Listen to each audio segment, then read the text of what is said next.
momentarily. We are now recording. We're now recording.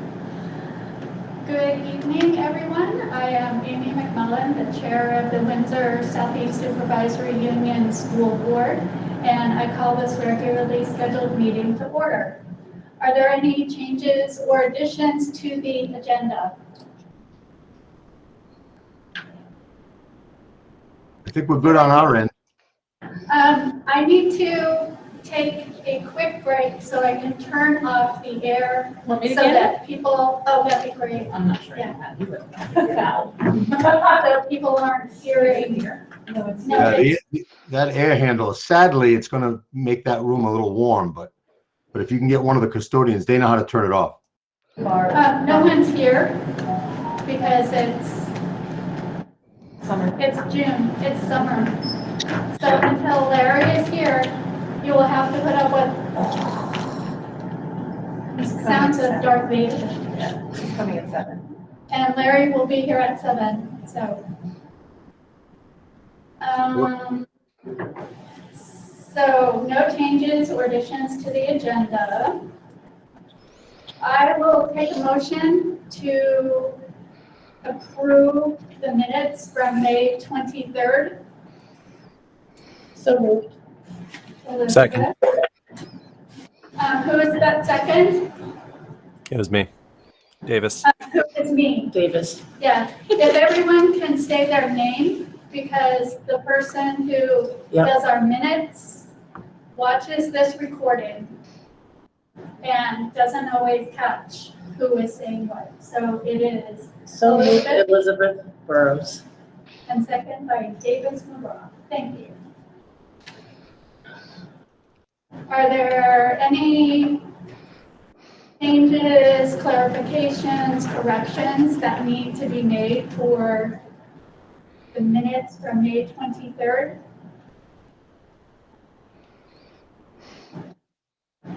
Hearing none, I will do a roll call of voting. Starting to my right in the room, Elizabeth. Aye. Anne Marie. Aye. Beth. Aye. Colleen. Aye. Davis. Aye. And Rebecca. Aye. Did I miss Bill? Aye. There you are. Okay, so the minutes have been approved. Public participation or announcements?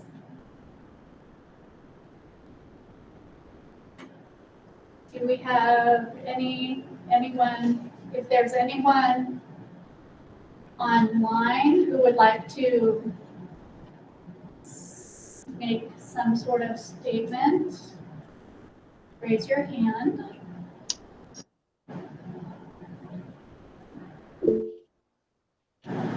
David?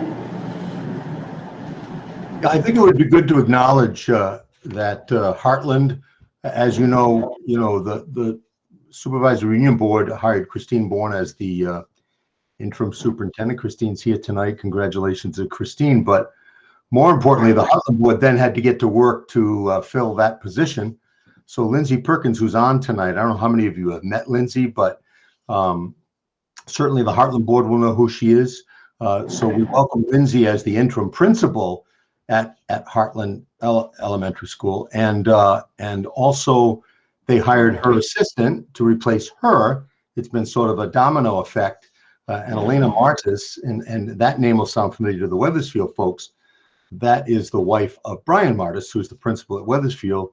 She will become the interim assistant principal at Heartland. So if you all followed that, then you're doing pretty good for a Monday night at 6 to 7. But if anybody has any questions or thoughts, I think those are two great moves on the part of those boards.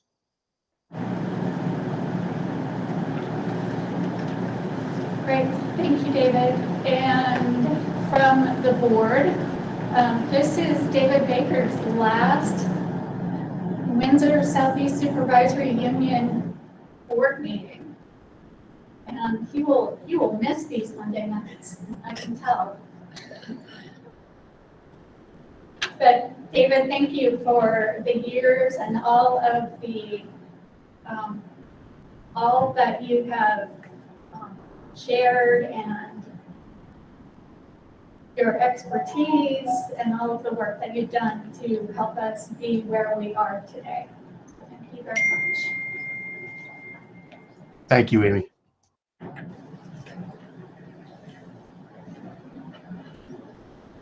And let me see, moving on.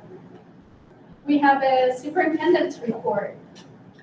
We're gonna do this together tonight. All right. So This is how we're going to, we figured this would be a nice opportunity to show you how we're transitioning.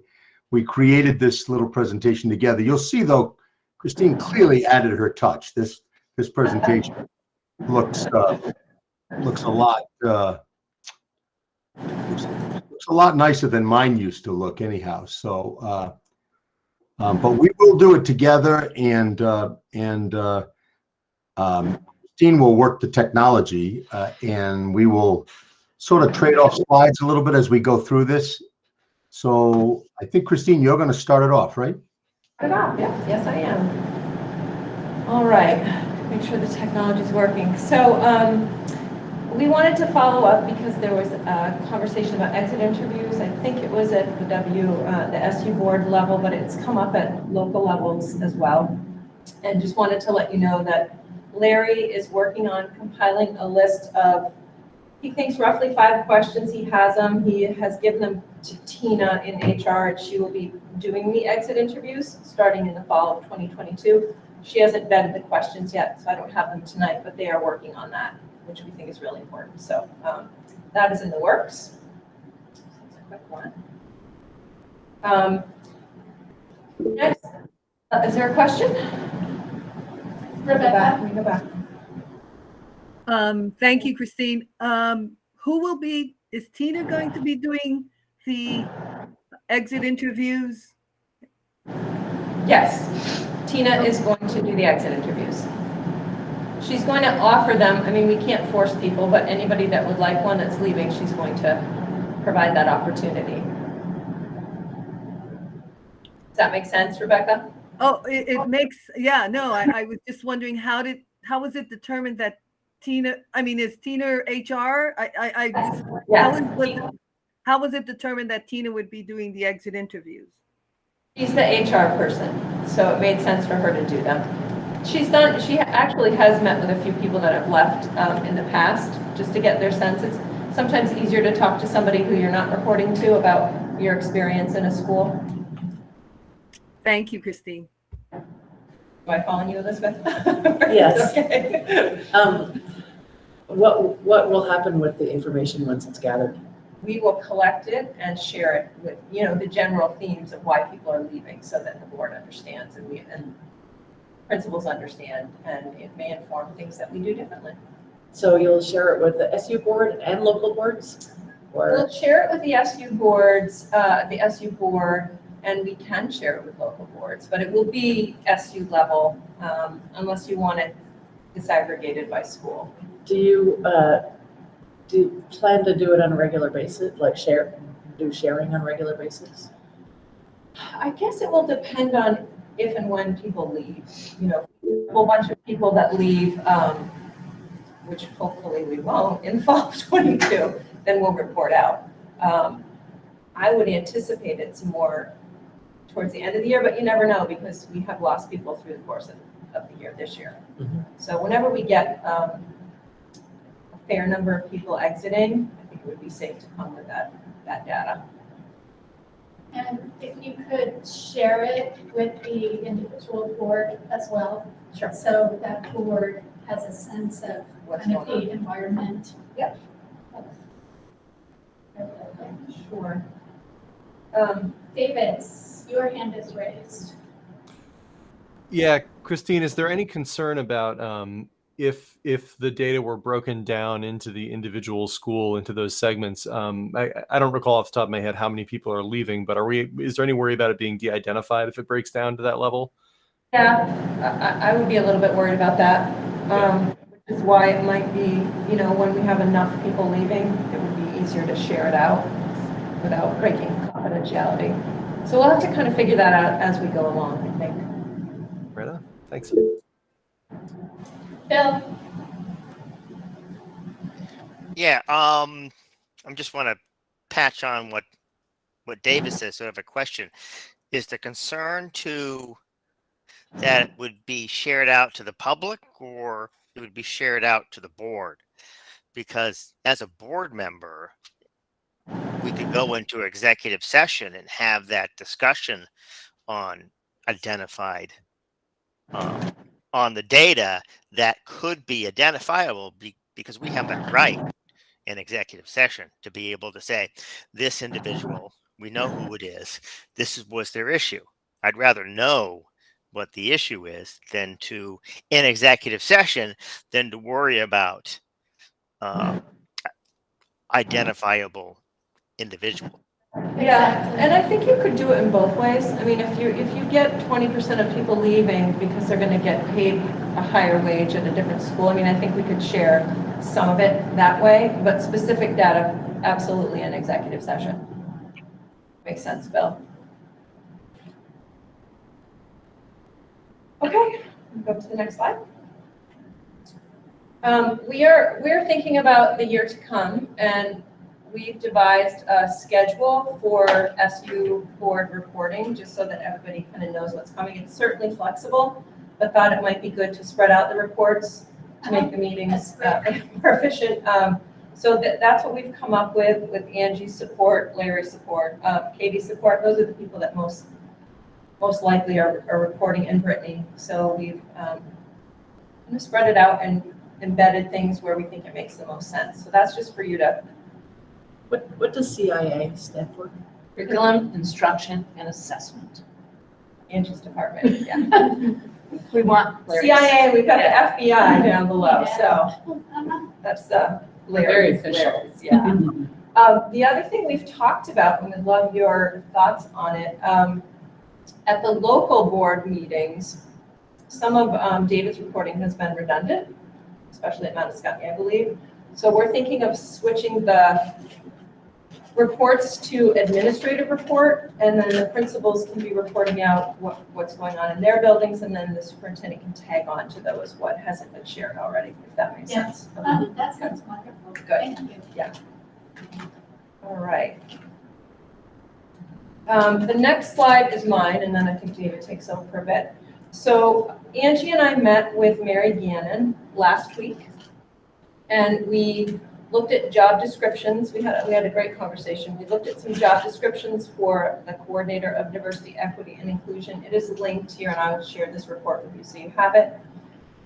We are hoping to post this position this summer, and fill it by the fall. We're very ambitious, we know, but that's our hope. And our next meeting, Angie and I have another meeting scheduled with Mary in a week and a half, I believe, or 2 weeks. And she's going to work with us on the job posting, the committee selection for the hiring process, and the interview questions. She's also going to work with us on planning some community forums for next year.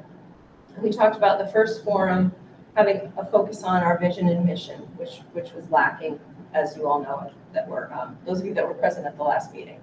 So we're going to flush that out, but that work is coming soon. And I'll keep you posted on that process for the DEI coordinator. I think Katie will be joining us too. And Katie will be joining us, yes. Yep. So it's exciting. She was wonderful to work with, yeah. Okay, David, you're on for the equity audit slide. Okay, great. And I want to thank some of the people here tonight who were part of this vetting of these equity audit proposals, because the equity audit is going to be, I think, really important to all of us, because that's where we're going to get the baseline data. And we were glad that we got, we got four formal proposals. We had 6 inquiries, and I think we had sent out 8. 8. It was sort of a closed bidding process. You know, we went to the Vermont School Boards Association, Superintendents Association. We asked them what are some of the companies that in fact really do this kind of work and do this kind of work well. So those are the ones we reached out to. Again, there were about 8 of them. We got 6 inquiries. We got 4 formal proposals back, and then this committee spent time reviewing them. The difficult part of this, not difficult, but the coordination part of this, and that's why I thank people for staying faithful to this, was we were also working with Springfield, right? Because we wanted to make sure that that first of all, we had more of a regional commitment to this, but also that it might help us, you know, as vendors were bidding, that they might realize that they could do maybe a little bit better on the price than if we just went out alone. I'm not sure that worked as well as it did, but I'll tell you what did work well is getting to know those Springfield folks and getting to realize that, you know, our issues are their issues and their issues are our issues. Not exactly, but I think that partnership is good. So anyhow, after all the vetting, you can see on the slide, you know, our recommendation is to recommend Insight Incorporated. This is what they do for a living. They do these K-12 equity audits all over the country, and so we'd be looking for a motion under action items to in fact make a commitment to Insight. And I saw Elizabeth's question in the text box. That cost is to us, right? And Springfield has an equal cost to them. So the whole proposal was about $85,000, but split up because we are about the same size as Springfield. So the cost to us is $42,500. We have, we've sort of saved a pocket of ESSER money, you know, so that we can do this work. And that was only through the luxury of not hiring a DEI coordinator in 21 and 22, and we may in 23, but we've already saved a little money there. So I think we can certainly figure out a way to pay for this audit. I think it'll be really great for us. So the next slide talks about the rationale for selecting Insight. I already went through a lot of this with you, but they come highly recommended. And the other thing we liked the fact that they have developed their own framework for this equity work, and the framework really spells out some of the areas, and we're going to get to that in a slide here pretty soon. But they also have what's called a trainer model. So if you wanted them to do some follow-up work after the audit, they could. You're not locked into that. There's nothing in the contract that locks you into that. We also were able to see a report that they had written for another district, and the report is extremely comprehensive with a lot of qualitative data and quantitative data that helps you really look at the issues that we might have around policies, procedures, curriculum, instruction, those kinds of things that are hiring practices, all of those pieces. Next slide, Christine, and then if we have questions, here's the basic framework that they created. So this was the only company that we saw that sort of hit on all 5 parts of this framework. As a matter of fact, there were some companies that came right out and said, we don't do curriculum instruction and learning. We're going to only look at your policies. We're only going to look at your procedures. We're only going to interview your staff around culture. And so one of these legs was missing in some of those other reports. This company seems like it really does a comprehensive job of looking at the equity work that needs to be done, both the strengths and weaknesses as we go forward. You want to go to the next slide, Christine, or is that the last slide on this? That's the last equity audit slide. So okay.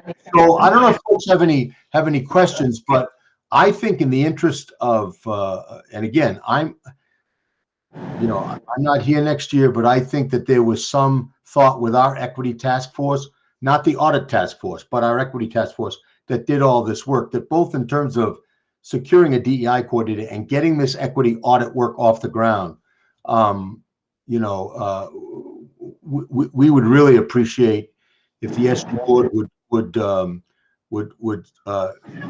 embrace the recommendation. And there are some people here tonight that were on that committee, Christine included, Rebecca, Davis, Colleen. There were people that were that helped vet these proposals.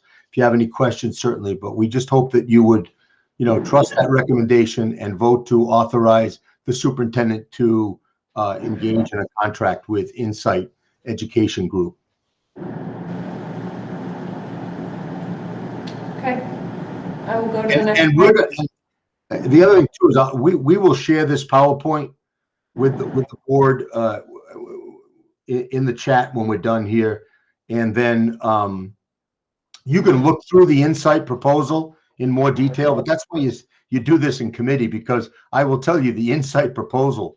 I don't know, what was it, about 80 pages, Christine? Yeah, at least. So it's very comprehensive, very thorough. We also, like I said, looked at one of their end products that they presented to another district. I think they'll do excellent work here, and they want to get started with a planning team, and Christine will help set that planning team up with Springfield, because I think you want to make sure that's why I think we're gonna have some efficiency here. They won't have to have 2 meetings. We can just have 1 meeting to do that work. They'd like to get that started the end of July, early August. Okay. All right, David, this one's you. Sure. Yeah, well, actually, I'm going to ask for a little help on this one too from our legislator in the room, Elizabeth, because I know that the legislature was anticipating this decision, this main decision, which effectively the Supreme Court, if you haven't noticed, has been very busy the last couple of weeks. So one of the things they did is they took on this First Amendment issue around public school tuition going to private religious independent schools, and they were in favor of the plaintiff, and they basically decided that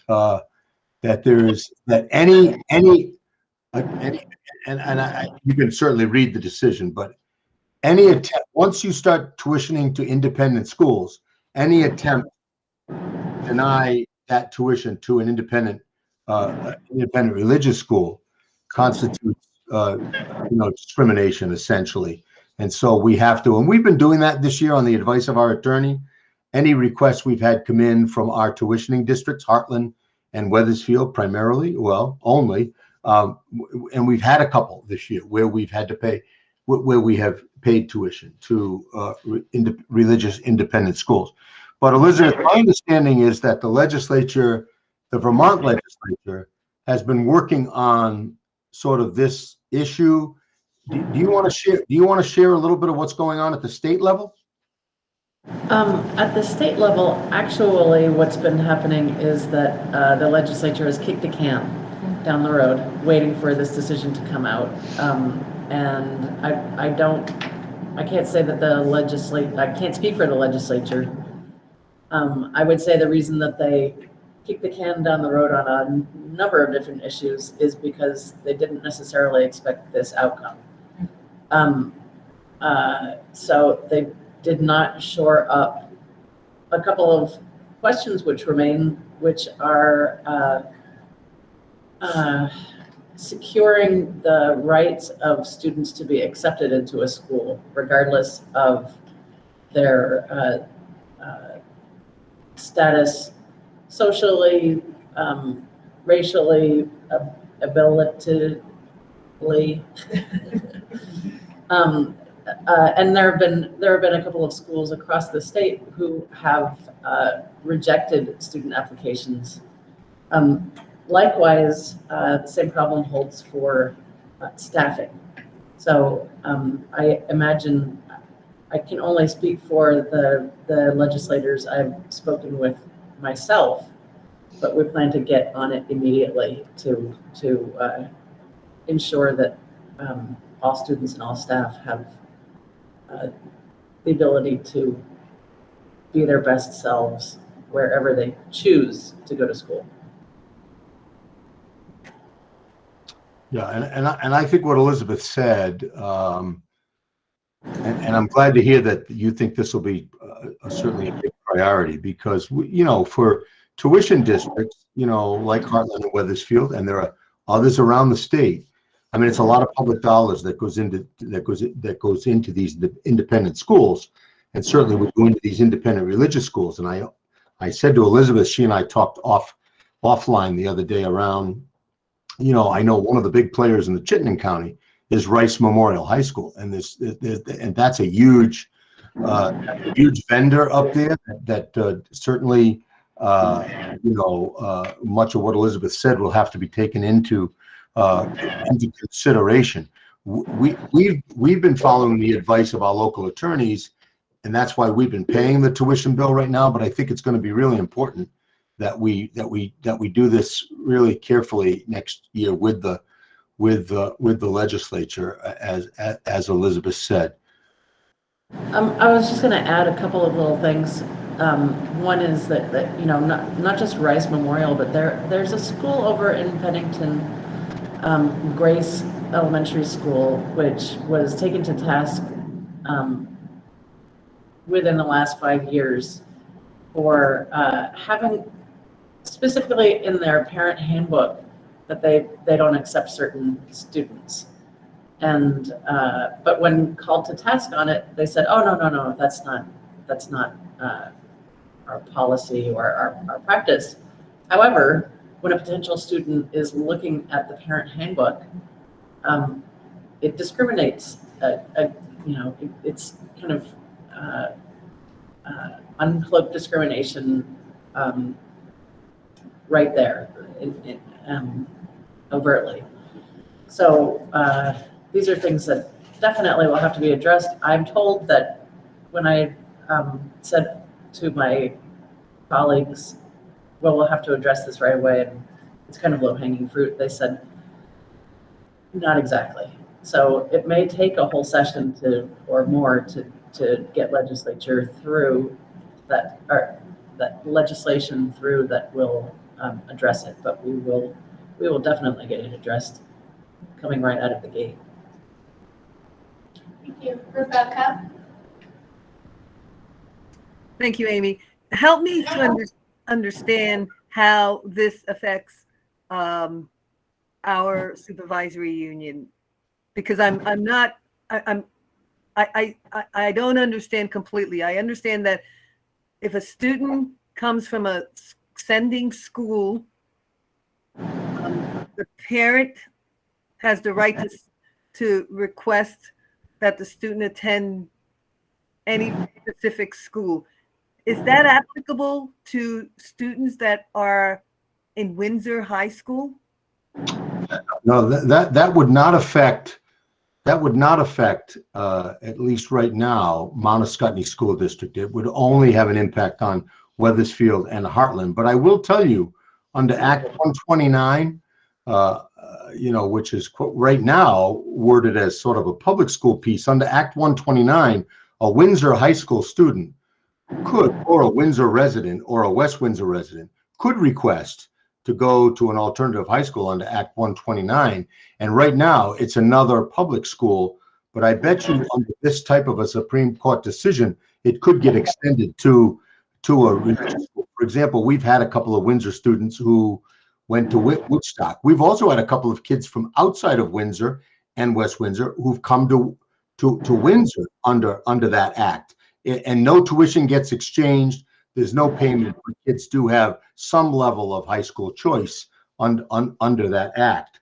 But certainly for Wethersfield and Heartland, which is one of the reasons we're mentioning it tonight, is that they are the ones that would definitely be the most, liable for tuition, because all of their high school kids have the freedom to choose. And I will tell you, much to Elizabeth's point, the superintendents that I've spoken with, there's no deep-seated opposition to having those independent schools part of the independent cadre. But as Elizabeth said, they need to play by the same rules. They need to play by, the Constitution, and they can't discriminate in the way that they staff, in the way that they accept students, in the way that they evangelize or proselytize. I mean, those are the things I think that I'm most concerned about. And it sounds like Elizabeth and some of the legislators, that's the stuff I think they have to address, and I think they will in the fall. Whether it'll take a whole session or not, I don't know. But right now, there's no restrictions on anything. So we could, yeah. Thank you, David.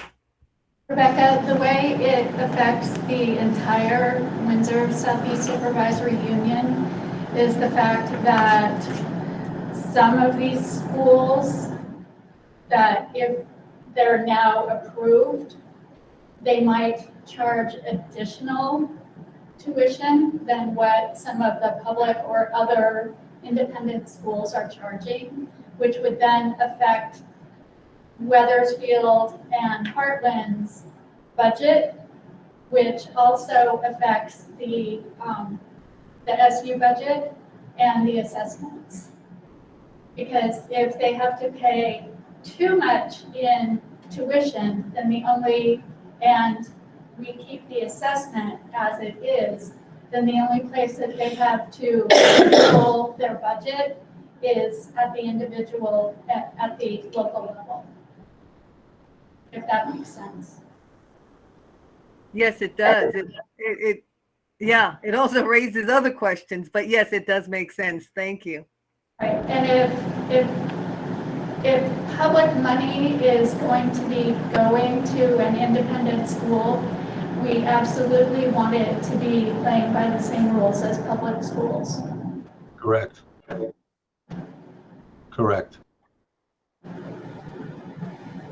Okay, I think we can go to the next slide, Christine. I see Anne Marie's got her hand raised. I just wanted to say, I think that the religious schools would have to abide by the cap that our other private schools have to abide by. Like, we only give up to a certain amount, so they can't raise their rates above that and expect us to pay it. Yeah, I think you're right. On private schools.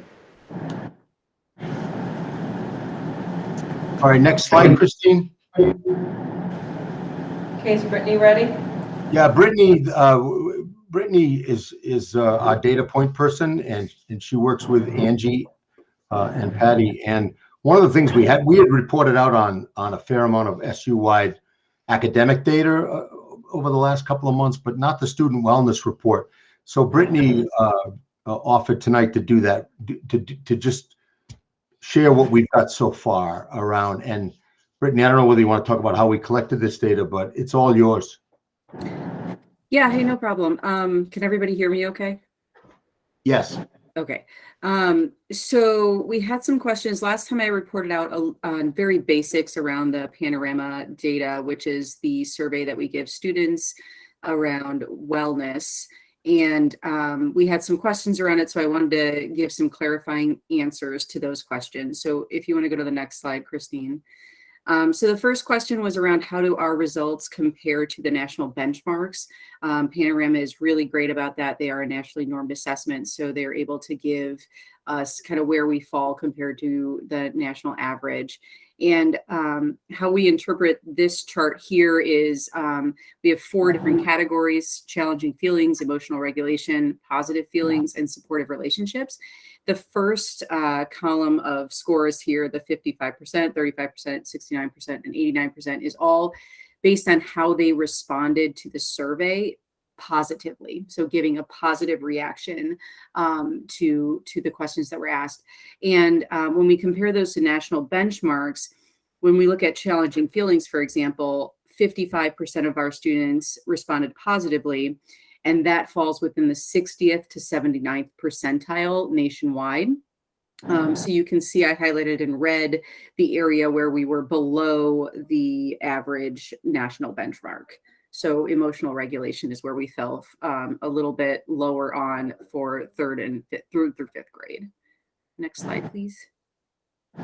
Here's the same exact chart for 6th through 12th grade. We were a little bit lower on challenging feelings and emotional regulation for compared to our national benchmarks. Next slide. So this chart, another question we had was how can we break this down by school? Obviously, I was not able to report out on ABS. The lower numbers would make confidentiality a little bit harder. So I did report out on HES, Wethersfield, and Windsor School District here, so you can see how everybody fall. I mean, they were pretty close across all schools. You can glean from that what you will, but it was nice to see that we can kind of similar things across all schools. Next slide. And here we have for 6th through 12th grade, again, ABS, they only go through 6th grade, so definitely not enough to report out on. But included in here for Windsor is our high school. Next slide. The other area that I wanted to address is what we're going to be looking at from an SU-wide standpoint. 3rd through 5th grade, we obviously pulled out the emotional regulation. 6th through 12th grade, we pulled out challenging feelings and emotional regulation as areas that we really want to target. And then I wanted to go through what we're currently doing, or I made this like a month ago, but what we're doing towards the end of the year there with that data, and then what we're going to be doing moving forward into FY23. So our school teams did review the data and identify students who were in need of support. I did that work mainly with our school counselors and our administration, and then they worked with their classroom teachers on making sure that they understood the data and what the plans were going to be for select students. The other piece was really using this end of the year data to support our counselors in getting familiar with how to navigate the system, and then identifying trends so that they could start putting some of that work into their SEL curriculum. So if a particular grade level is really struggling in one area, they might go in and do a lesson in that area. And then for next steps moving forward, we are currently going to be working with counselors. We have general testing windows for next year set up. However, we want to work with our counselors to make sure that those are fitting in exactly where they would like them to. Then we're going to be scheduling grade level and building an SU-wide data dives to really look at that data and start setting some goals around it. Then we're going to work with each building's wellness and MTSS teams to identify needs and make some action plans to move forward. We're also going to be using the MRA data from each of the schools, which is what they do as part of the Leader in Me program. There is some overlap with those. However, Panorama lets us drill down by student, and MRA does not currently do that. So this is Panorama really gives us an extra set of eyes, I guess, on our individual students. Then we'll be creating kind of a wellness communication plan so that we can continue to update parents and the community around what the data is that we're seeing, and then hopefully giving some suggestions on how parents can help at home support some of the skills that we're working on in school. That was the end of it, right, Christine? That's the end. Are there any questions? Rebecca? Yes, thank you, Amy. Thanks, Brittany. This was very informative. It's definitely an eye-opener into some of the issues that students are experiencing. So I have a couple of questions. One is, has this information been presented to the teachers? I see the counselors are clearly have been part of the process, and I'm not sure. It says school team, so I suspect that that's probably some teachers, but I'm thinking, has it been presented to all teachers? That's my first question. Also, is there a way that you're looking at where you're obviously going to bring parents in, and I'd be interested in, I don't know if that's been decided yet, but hearing what that's going to look like.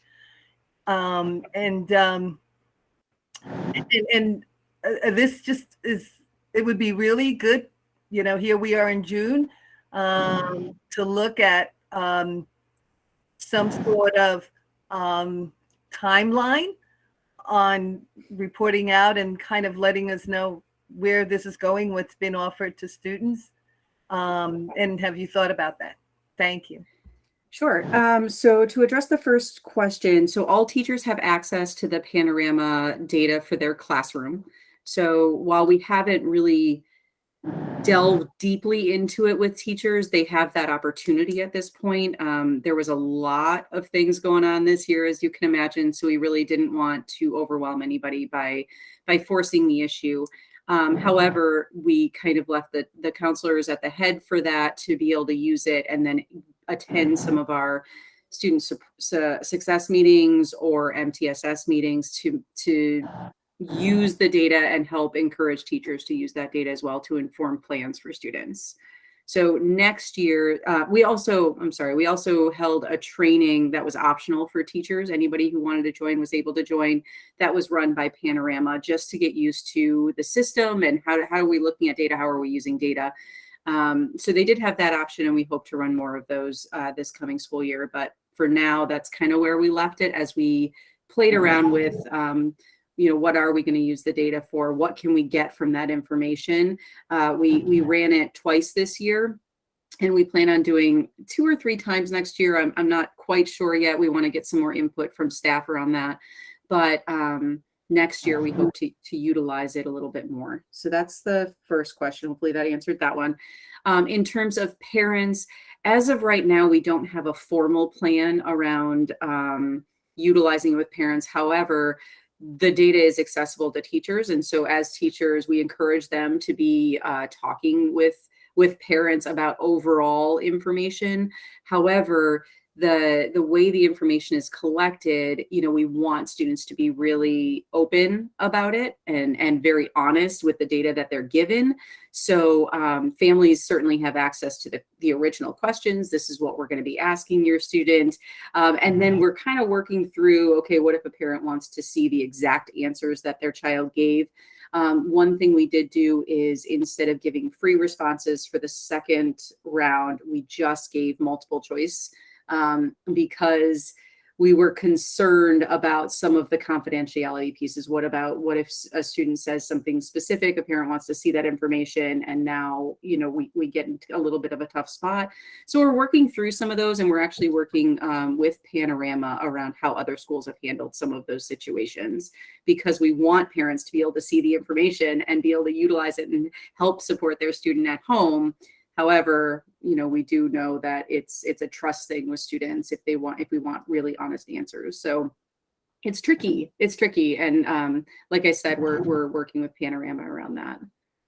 And then the last piece was a timeline for releasing data, correct? So the data, the overall data, meaning SUI data, is going to be put on our dashboard similarly to how I presented it tonight. So, actually the last time, I guess, where there were charts around the 4 different areas. So it's very broad in order to protect confidentiality for students. So that's going to be put on our data dashboard so that all the time. And then I'll report out on it. Christine has developed a timeline of her own for board meetings for presentations for next year, so that I know exactly what data I'm going to present when, based on the availability of the data. So it should be, I believe, 3 or 4 times a year I'll do data presentations, and Panorama will be one of those, depending on where it falls along those meeting structures. Thank you. I do want to just comment. I know that this past year, both you and Angie did some community forums, and they were very good. I know that there wasn't a lot of attendance, but they were still very valuable. And I hope that those maybe can continue. This time it's not going to maybe be on ARP or SR, but that they can be around these sort of issues, because I think the way that you presented this particular assessment is I can understand it. I think that, you know, most parents would be able to understand it. It's not very involved. It's not 6 pages. It's a couple of pages. And so it also is an excellent topic to just, you know, bring to the community and to parents and let them know this is what's going on and this is a direction that we're heading in. But thank you very much for this presentation. You're welcome. Right. Thanks, Brittany. I think it's also important to note that to Rebecca's point, you know, what Brittany shared, because Panorama is pretty new to us. It's baseline data. It really is baseline data. So when you get those reports next year, you'll be able to do a little bit of comparative work, right? So where were we in the spring of 2022? Where are we in the fall of 2022? And you'll be able to look at that. And I wouldn't expect, given the sort of where we are in our interventions and our MTSS, you know, I wouldn't, you know, expect that we're going to move mountains early on. But I think that the attentiveness to this and figuring out how to share this with staff and parents and kids in a safe way, so everybody feels safe, I think is really going to be critical. I'm just glad that we are paying attention to it. So I think that was really helpful, Brittany. I appreciate it.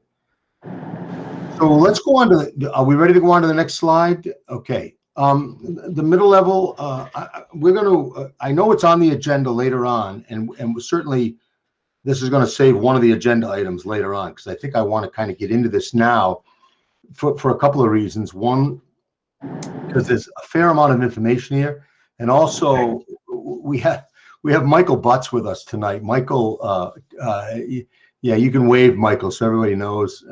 If you can't see Michael, he is there.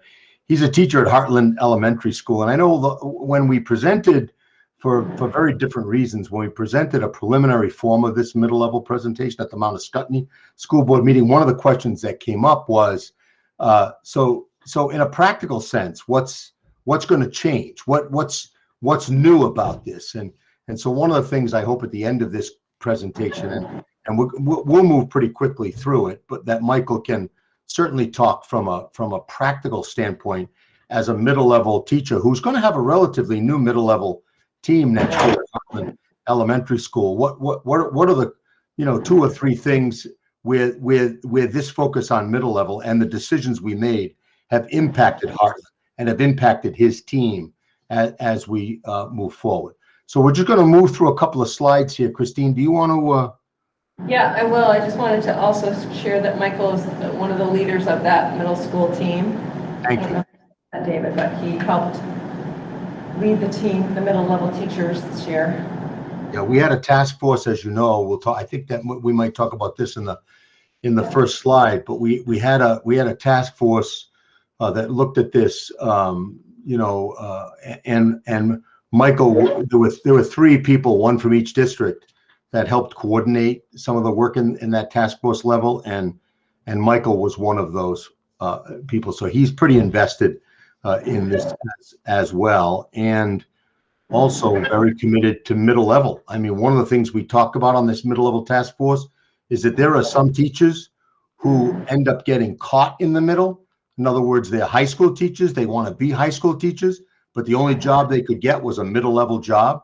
So they again, thankfully, we don't have a lot of those in our supervisory union. And I think the couple of folks that we might have had that mentality seem to have, after all this work this year, seem to have kind of moved on and they want to do something else. Matter of fact, a couple of them got high school jobs. So I think that it really is important that people who work in the middle, teach in the middle, want to be in the middle, and want to deal with this age group, because it's a very challenging, shall we say, and interesting group. And it's where I spent most of my time in my teaching career. So I happen to love middle school kids, and that sounds like an oxymoron, but it's true.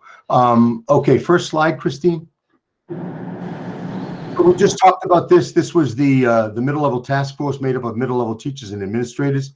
It began in the spring of 2021. I think we had one meeting, and then it continued throughout the year. We probably had 6 or 7 meetings throughout the year. The middle level overview, we're going to share this PowerPoint with you, and you can certainly click on that middle level overview when you get the PowerPoint. And I shared some of this at the last meeting, not in any detail, but that's where we sort of outline the things that we agreed to, and also some action steps as we move forward. But to the point about what specifically has happened in our K-8 buildings and in our K-12 building, and that was the interesting part of this work. And the good part about this work, we didn't have to worry about with 3 of our buildings, having to necessarily take somebody out of the building, and we're not looking to set up a separate middle school in another facility somewhere. This will be contained within our K-12 and 2 K-8 buildings for sure. But essentially what we did, we decoupled the 5-6 teams. We talked about this at the Mount Scottney meeting.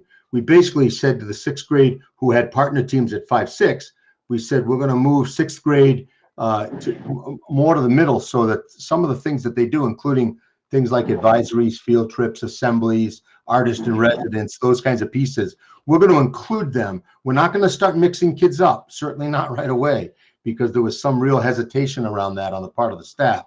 But certainly we would identify those people at that grade 6, 7, and 8. We identified staff who needed the middle level endorsement. We'll talk about that in a minute, because there is a middle level endorsement in Vermont, and we'd like everybody who works with our middle level kids to have that middle level endorsement, because it requires some expertise in middle level and some concentrations on content areas across more than one content area. But there's another slide where we address that. And then the commitment and the action plans were really centered this year and going into next year around, more integrated units, thematic units, the advisory programs. We're going to try to beef those up next year. Flexible groupings, more electives for students so that they can explore more. This is a time for exploration. Instructional strategies to meet the standards of middle level, to meet the needs of middle level students as stated in the interview. And I think I saw a question mark in there about what was the representation by school. And I can certainly, or Christine can provide a list of the people who are on that task force. I will tell you that like I said, all 3 districts had representatives who were helping to lead this. Michael from Heartland, Jay from Wethersfield, and Patty Parmelo from Mount Scottney. But I will tell you, all of the middle level teachers at Wethersfield were part of this task force, and all of the middle level teachers, the current, and by the way, we had 5 through 8 for the task force. All of the current 5 through 8 teachers at Wethersfield, Heartland, and Mount Scottney were a part of this. Let's go. We can ask questions certainly at the end. You want to go to the next slide? Why is middle level so important? We'll keep going there, mostly because you can see what those kids. That's why it's important, because of the kids. The kids at that level are important. That's a great picture. Next slide, Christine. When middle schools don't respond to students' social, developmental, and academic needs, and the research is incredibly clear there that the students are negatively affected and impacted for a long time. There are a lot of correlation studies between kids in that range of 5 through 8 who don't do well. It's very hard later on to recover. In one of the earliest studies, it was called Turning Point. Middle school was called the Turning Point. It's where kids either invest in their schooling and want to stay in school and want to do well in school, or it's where they start to begin to disengage from their education. So that's why the emphasis really on middle schools is so critical. There's a national study that Mike Nichols shared with some of us that shows that disengagement as kids get older. The research clearly states that success in the middle grades is strongly correlated with completing high school on time. Next slide, Christine. Middle grades play a huge role in closing the opportunity gap, right? As kids start to slip through the cracks. If you've got a vibrant middle school and you've got advisories with small number of kids in those advisories, and everybody's kind of following those kids and staying close to those kids, everybody sort of becomes a mentor. Everybody sort of becomes an advisor. Everybody, to a certain degree, becomes, you know, a little bit of a counselor in those advisories, because kids at that age level can get very lost and can slip through the cracks. Next slide, Christine. I'll let you read through this one. I won't go over this one, but again, specifically the difference between a junior high model and a middle level model, you can kind of go down that list. And again, we'll share this PowerPoint with you. And I think rightfully so, the boards and our portrait of a graduate work and our SWOT assessment, strength, weaknesses, opportunities, and threats. And we'll see that later on. It's on a slide, clearly highlighted that we needed to spend more time paying attention to middle schools. Why 6, 7, and 8? And I know this question has come up. You know, again, we were looking at the research between an age range of 11 and 14, which spans 5 through 9, and we tried to look at what was practical in our buildings. Certainly the PBGRs, the proficiency-based graduation requirements for the state of Vermont, are broken out K5, 6, 8, 9, 12. So the independent thematic curriculum work that can go on with kids can sort of be part of that grade band, because we can look at those proficiencies in that grade band of 6, 8. The middle level endorsement includes grades 5 through 9, and that's important. In the state of Vermont, middle schools are generally, the ones that are separated from building are either 5, 8 or 6, 8. But certainly within K-8 structures or within you know, K-12 structures, the general emphasis is in that 5 through 8 range. In our portrait of graduate, that SWOT that I referred to, and again, when you get this PowerPoint, you can click on that current state analysis. Many of you might remember it. It really did indicate that middle school was a weakness in our district. The parents in particular indicated through some of the surveys that we gave that that they really wanted to kind of, you know, to beef up middle school. And in the end, the decision really was made by the task force. The teachers made the decision based on the current configurations in all 4 of our buildings, with the observation that 6th grade students develop and mature quite a bit during that 6th grade year. And by the end of that 6th grade year, they start looking a lot more like 7th and 8th graders. Not so much at the beginning of the 6th grade year, but certainly at the end. Where 5th grade students, because we talked about going 5-8, to be perfectly honest. And I've worked in 5-8 middle schools, and they work. But I will tell you that 5th graders don't develop over that course of the year where they start looking like middle school students by the end of the 5th grade year. They need a little bit more prompting and cajoling as we go through it. Next slide, Christine. It's my turn. So Christine, I think you've got this slide. Do you want to talk about this one?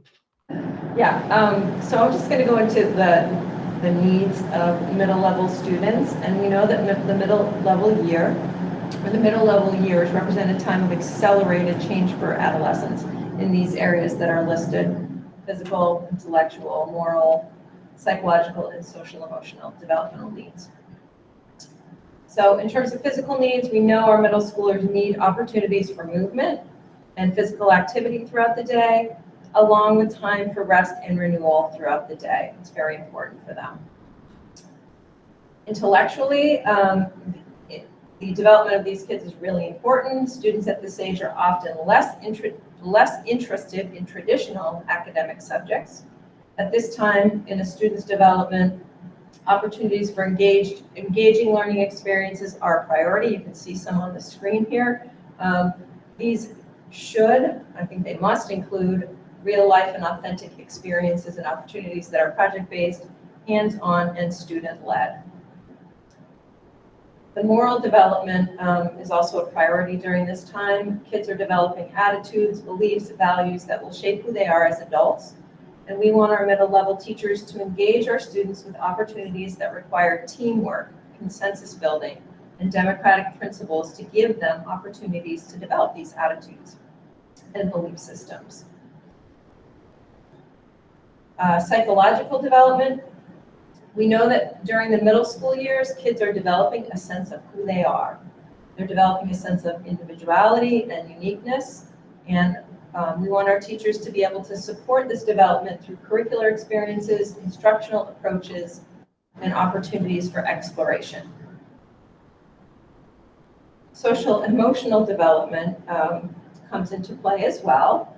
We know that students at this age level really have a strong need to belong to a group, and peer approval becomes way more important than adult approval. They care about what their friends think.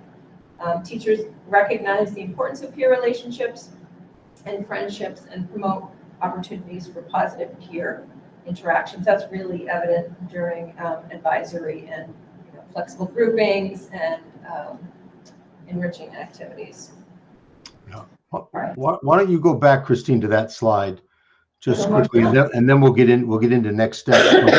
I just wanted to give one quick example, and then I want to let Michael take a couple of minutes to just talk about the impact at Heartland after all this work this year. But I want to tell a Wethersfield story first, and why this was so important to the staff that we decide on a grade level band, because what sometimes happens is the middle level can shift based on funding and staffing patterns.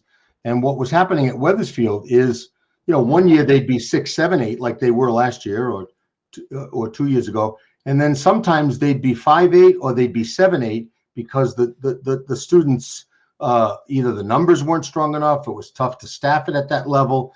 And really what they wanted to do was to build this team that Christine just talked about and have some level of consistency as they move forward. I think Heartland also has confronted that, and Mount Scottney as well, where sometimes those grade spans and the emphasis shifts, based on either budgeting or staffing patterns. So it was really important to this task force that we define the grade structure, we build around that, we plan for that, we staff for that, we budget for that, and we move forward in that way. So I'm going to stop talking now. And Michael, I don't know if you want to just take a couple of minutes and talk about, based on our work, what kinds of things are going to be a little bit different at Heartland next year? Sure. I think, I'll do a little bit of past and future, especially since some of the slides dealt with what we did this year. We really jumped on the bandwagon for the IDLs, and we worked hard to try to incorporate every aspect of our 4 core classes into an IDL. And so some of those Shark Tank examples initially were supposed to only be about a comic book. And we realized that we really needed to give students voice and choice. And so it changed to where they made pinball machines, where they some made cookbooks and recipes. And they just did, another person who did the overall presentation to the board, created a shirt for people that were disabled that wouldn't be able to use maybe both arms at the same time. And they went into these different avenues that we didn't expect because we allowed to this mindset that a middle schooler should be able to have that interdisciplinary learnings, Elizabeth. So that allows so that allows all of the teachers to be able to have a little bit of a say in what's happening in there, but also to be able to incorporate some history as to why there's whatever that project is that they're working on. So that was one of the things that happened there. But then, of course, then there's the math aspect and the writing aspect. And then for a few of the people, there's the science piece. One of the guys that was in there working with me on building, that was actually his end of the school project, which again, morphed from what they were supposed to do, which was about outer space. He said, can I make a vertical jump tester? That was the most involved he'd been in the class all year long. And it wasn't just something that he got to create, others got to ask questions about it, and then they got to participate on it. That's the one, we need to have this beginning and end piece, that's 6th grade to 8th. And what it did is it shifted things. 8th graders became leaders, not of a school where they were just kind of there, they've been there and nobody really cares. But it was one where they knew it was 6th, 7th, and 8th graders were specifically looking in as to what they were doing, engaging with them, especially with the 7th grade, and interacting with them. And there was a change. They went from being very immature to starting to become more mature, more responsible, but also they realized, and one student has, at graduation pointed out, she was like, I'm going to miss our sounding board conversations. because I would use her as a sounding board. I'd say, hey, what do you think of this idea? And she would present that idea, and then I'd usually end up going to Christine saying, hey, we've messed up. This is a way better idea than what we have. We need to go with this student. And it was neat to do that. But again, it was one, because I was in the behind the scenes approach for the middle school concept and mindset, to where it really gives the students more control of their growth and their ideas in their school. And when we started to implement that, especially when I started to implement that in my advisory groups, my behavior issues with the students I had dropped dramatically. But not only that, they started to find out that one discussion that we had that completely went off topic, I allowed it to go. It started with Leader and Me. It ended with students that had their grandfather pass away. And it was a few moments where I got teary-eyed, but I allowed them to continue the conversation to where the students now knew that they had other people than teachers to become a support system for.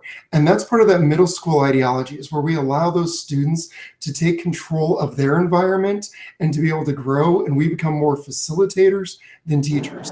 And I think that one of the big things that with this new group of teachers that I have, because I get 3 new teachers this year, is that 2 of them we're already working in the Middle Grades Institute.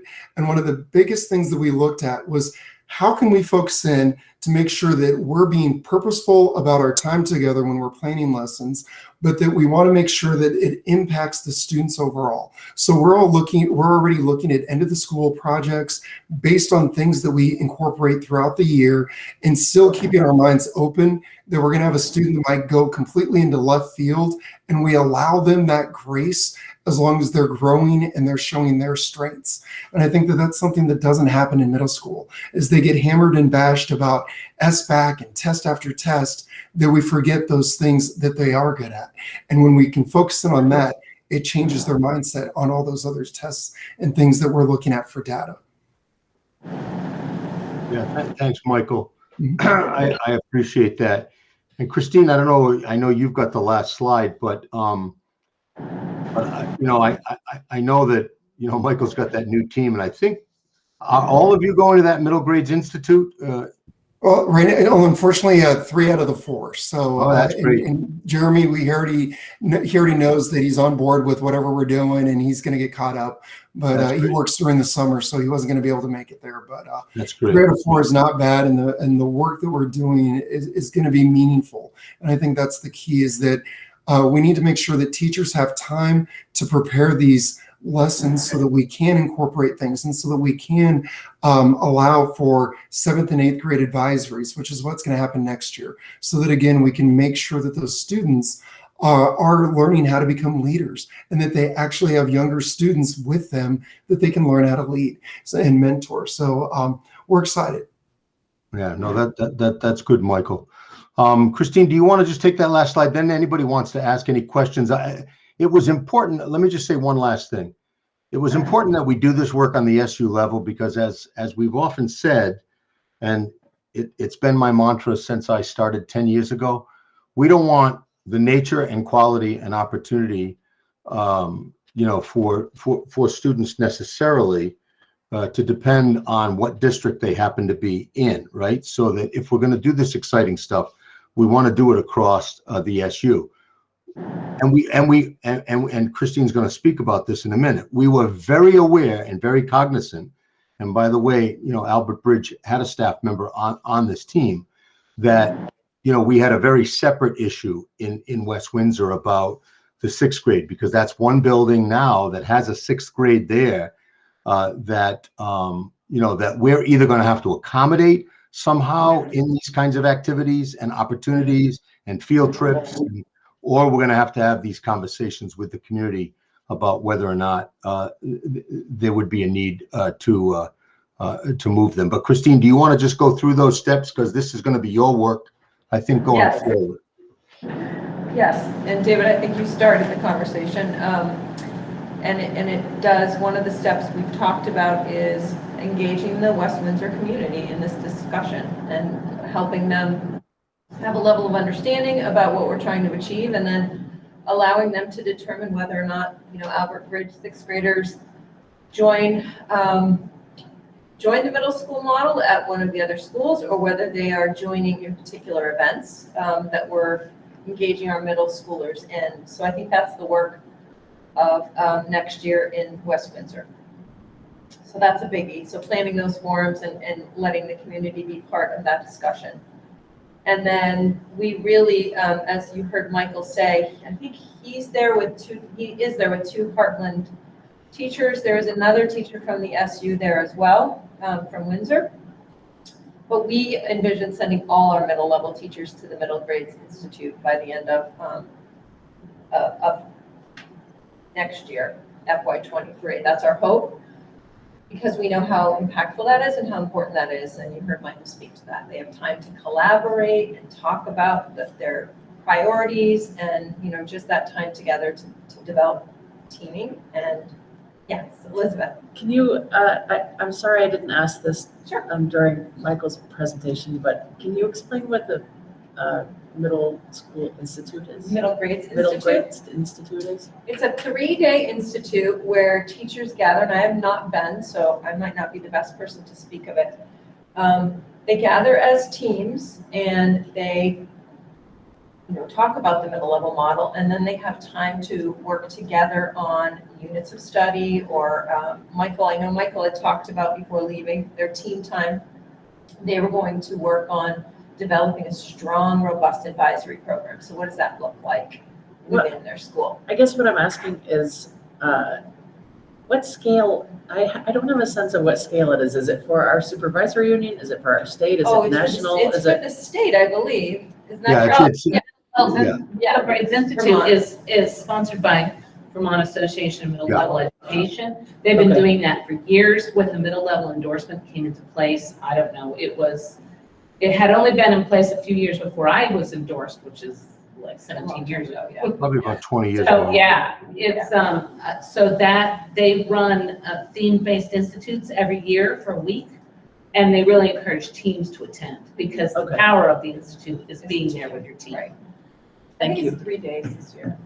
And, So- and what they've done lately is they've also regionalized it a little bit. So they look at the registration list and then they'll see, you know, well, maybe we could hold one in Chittenden County, we'll hold one in Windsor County, we'll hold one down in, you know, Bennington County or down that way. And so they try to spread it out a little bit. But Vermont, you know, the truth is Vermont has been a leader in middle grades for a long time, probably 20, 25 years. And this institute sprang out of some of that leadership that started at the University of Vermont and kind of moved its way through. And, you know, it's a great opportunity. And, you know, we had a fair amount of turnover. You know, people are exhausted at the end of this, what was going to be our recovery year.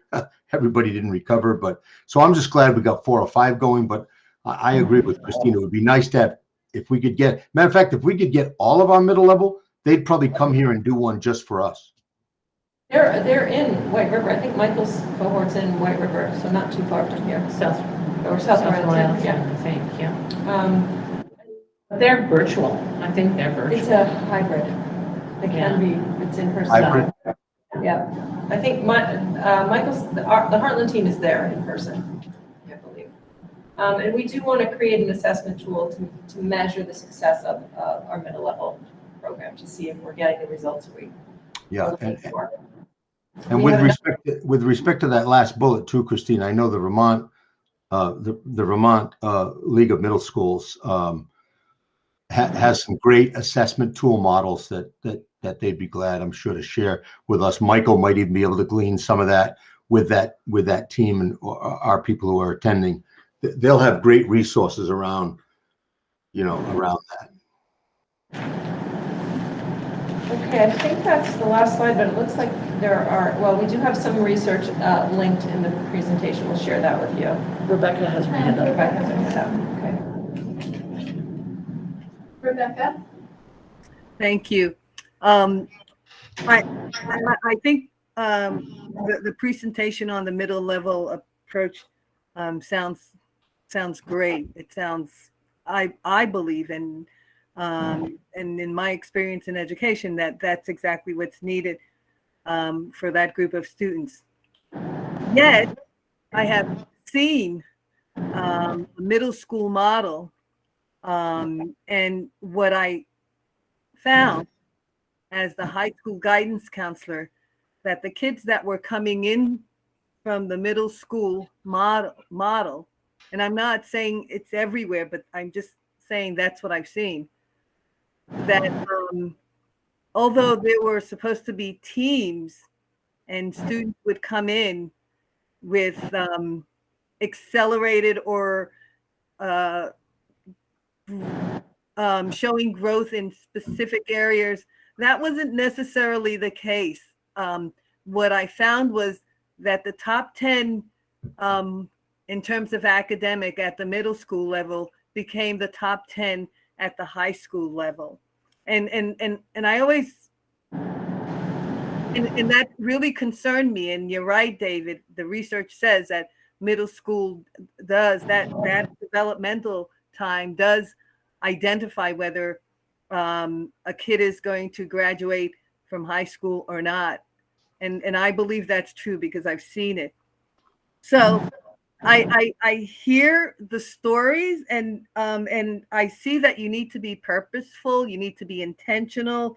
But my question goes to, and I think you attempted to address that in the last bullet. How do you hold schools accountable for what is it that you're going to do?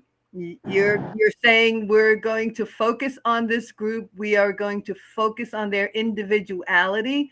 We're going to focus on their learning plan. And I'm just wondering, do you have in place some sort of assessment tool? And David, you said that Vermont is ahead. So it should be really helpful to have that information now, before just jumping into the model and saying to teachers, okay, this is the direction we're going to go in. I support middle school, this middle school model. I want to make that clear, but I support it when it's purposeful, when it's intentional, when folks are held accountable and are doing exactly what they do. I would love to see our high school teachers evaluate those students coming out of that model and saying, wow, I would like to see our high school teachers identify whether they are beginning to see a change as a result of a change in the model that's being used for middle school students. Yeah, no, I think that's a good point, Rebecca. I will tell you, many of us were part of another group that met monthly this year with Mike Nicholson. That's a name you'll remember because he led us through the Portrait of a Graduate, right? And his group was a group of mostly middle school teachers who and principals who were doing a lot of focus on student self-directed learning and how to get kids engaged in their learning. And those were pretty powerful presentations. We had some really expert people come and speak, and then we'd break into small groups and discuss. But one of the things that was interesting, and Christine may want to comment on this too, is what these middle schools that had embraced some of this self-directed learning and this integrated unit building and unit development, what they were finding is if you can get that student voice, and that's a big part of our Portrait of a Graduate strategic plan, right? If we can get that student voice active, what they were finding is that as those students went on to high school, and again, we lose a lot of our kids. They don't all go to Windsor, right? So it's hard to assess what's happening at the high school level. We could certainly reach out to those, but what they were finding in these self-contained school districts where the kids went from the middle school right on to the high school, that those kids as ninth graders were starting to challenge, they were starting to challenge the teachers a little bit about student engagement, student voice, interdisciplinary work, hands-on instruction. And quite frankly, all the stuff that Michael described and all those developmental needs don't go away in grade 9, 10, 11, and 12. So the bottom line is if we can get kids excited and sparked in their learning, then hopefully, as you said, Rebecca, it'll transfer to them being much more successful in high school, even if it means putting, a little bit of pressure on the high school staff to also talk a little bit more about that kind of engagement. I see Mark's got his hand up. Would it be reasonable to expect this new model to be looped in with the equity audit? Yeah, that's a great point. I hadn't really thought about that. And Christine, I don't think you've thought about it either. But yeah, I'm just looking at developmentally appropriate steps that we take, and I mean, to me, that would seem to be a part of the equity of the entire system. No, Giving kids what they need based on where they are developmentally, and it sounds like great things are already happening. So I just would like to see, while they're looking at everything else comprehensively, it seems like a good thing to loop them in on. Thank you. Yeah, no, that's a good idea, Mark. And the other thing I think that's important to note is that for Wethersfield and Heartland in particular, and to some degree Windsor, the idea of involving sixth grade in some of this, 6, 7, 8, it's been kind of ongoing. It wasn't a huge shift. It was a shift to make that decision kind of, at least for the next 3 years in the timeline. But I think that idea of equity came up a lot in our task force meetings, and I don't think there's any reason not to include some of that as we're looking at instruction and curriculum, across those grade levels.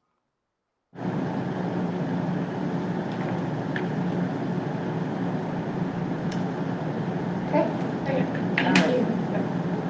Go back. I think Yeah, there's one more slide, I think. there it is. And it's Katie's report. So Katie is, here we go. Katie's going to report on staffing changes. Was there a resources page? Yes. That was the last slide. Okay. And then you'll get that. Yeah, we're going to put this in the chat, Elizabeth. Is Katie here? I can't see. I'm here. Okay, are you ready, Katie? I saw her. Okay. Here it comes. Do you have did you embed my slides in it, Christine? I'm pulling it up right now. Okay, you're great. Thank you. Katie's on vacation, so she's joining us from somewhere on the ocean. Massachusetts, the beach. Is that the ocean we hear in the background, or is that still that air handler? It's probably the air handler because we don't have a key to turn it off. And Michael, don't feel you have to stay on, Michael. Thanks a lot for joining us. Thank you, Michael. All right, Katie, you just tell me when to advance and I will be your. So I outlined all of the staffing changes for all the different buildings because we've had some additions and deletions. So with new hires that we need to accept for new hires. So I think a couple of meetings ago, I had mentioned that we would bring it to the June meeting. Next slide, Christine. So there's a lot of information, a lot of people listed. Albert Bridge, there are no changes right now. There may be an additional support staff member hired, but no professional staff were needed. No changes there. Heartland, we have some changes, but no resignations from Heartland. The additional staff added, Mindy Moskowitz is a special educator who will be in the 5th through 8th grade. That was a unfilled position from last year. Jennifer Westaby, provisional special educator who's going to be at Heartland for 3 days a week. And provisional means they have 2 years to finish their requirements, and that'll tie into some of the mentoring and grow your own special educator programming we're going to be doing over the next 2 years. Jennifer is replacing Tyler Graves, who's staying, but Tyler's switching to a different position to work in an alternative elementary classroom, which will have a groovier name. They're just all still trying to figure out what it will be. And I'll explain that a couple slides in. Jean Morse, that name is familiar to many of you from Heartland. has been the school counselor for many years. He is reducing his time and because, and that we were hiring a part-time diagnostician, so it all melded really well together. So what it means is Gene will be doing all of the special education assessments. He's school psychologist by trade. He's reactivating that license. So he has all the qualifications to do so. He will be doing that as well as counseling. And this means our other two school psychologists will spend 3/4 of their time on assessment and at least 1/4 of their time with counseling doing mental health services. We're hoping it's more as we get a better handle on our assessment needs over time. So we're really excited about this. And the hires, I thought it would be important just to mention our support staff hires. We have 4 of them right now at Heartland, Kelsey Carbono, Ashley Wheeler, Lindsey Polito, and Heather White will all be support staff. In Wethersfield, we had 1 resignation, Ryan Labella, who's our board certified behavior interventionist. I will share he is going very locally, and we'll probably still see him and but to get more training and being a board certified Bcba. So we're pretty excited. He's been excellent, and I'm thinking in some capacity he'll be still around. We have been unsuccessful hiring a Bcba replacement.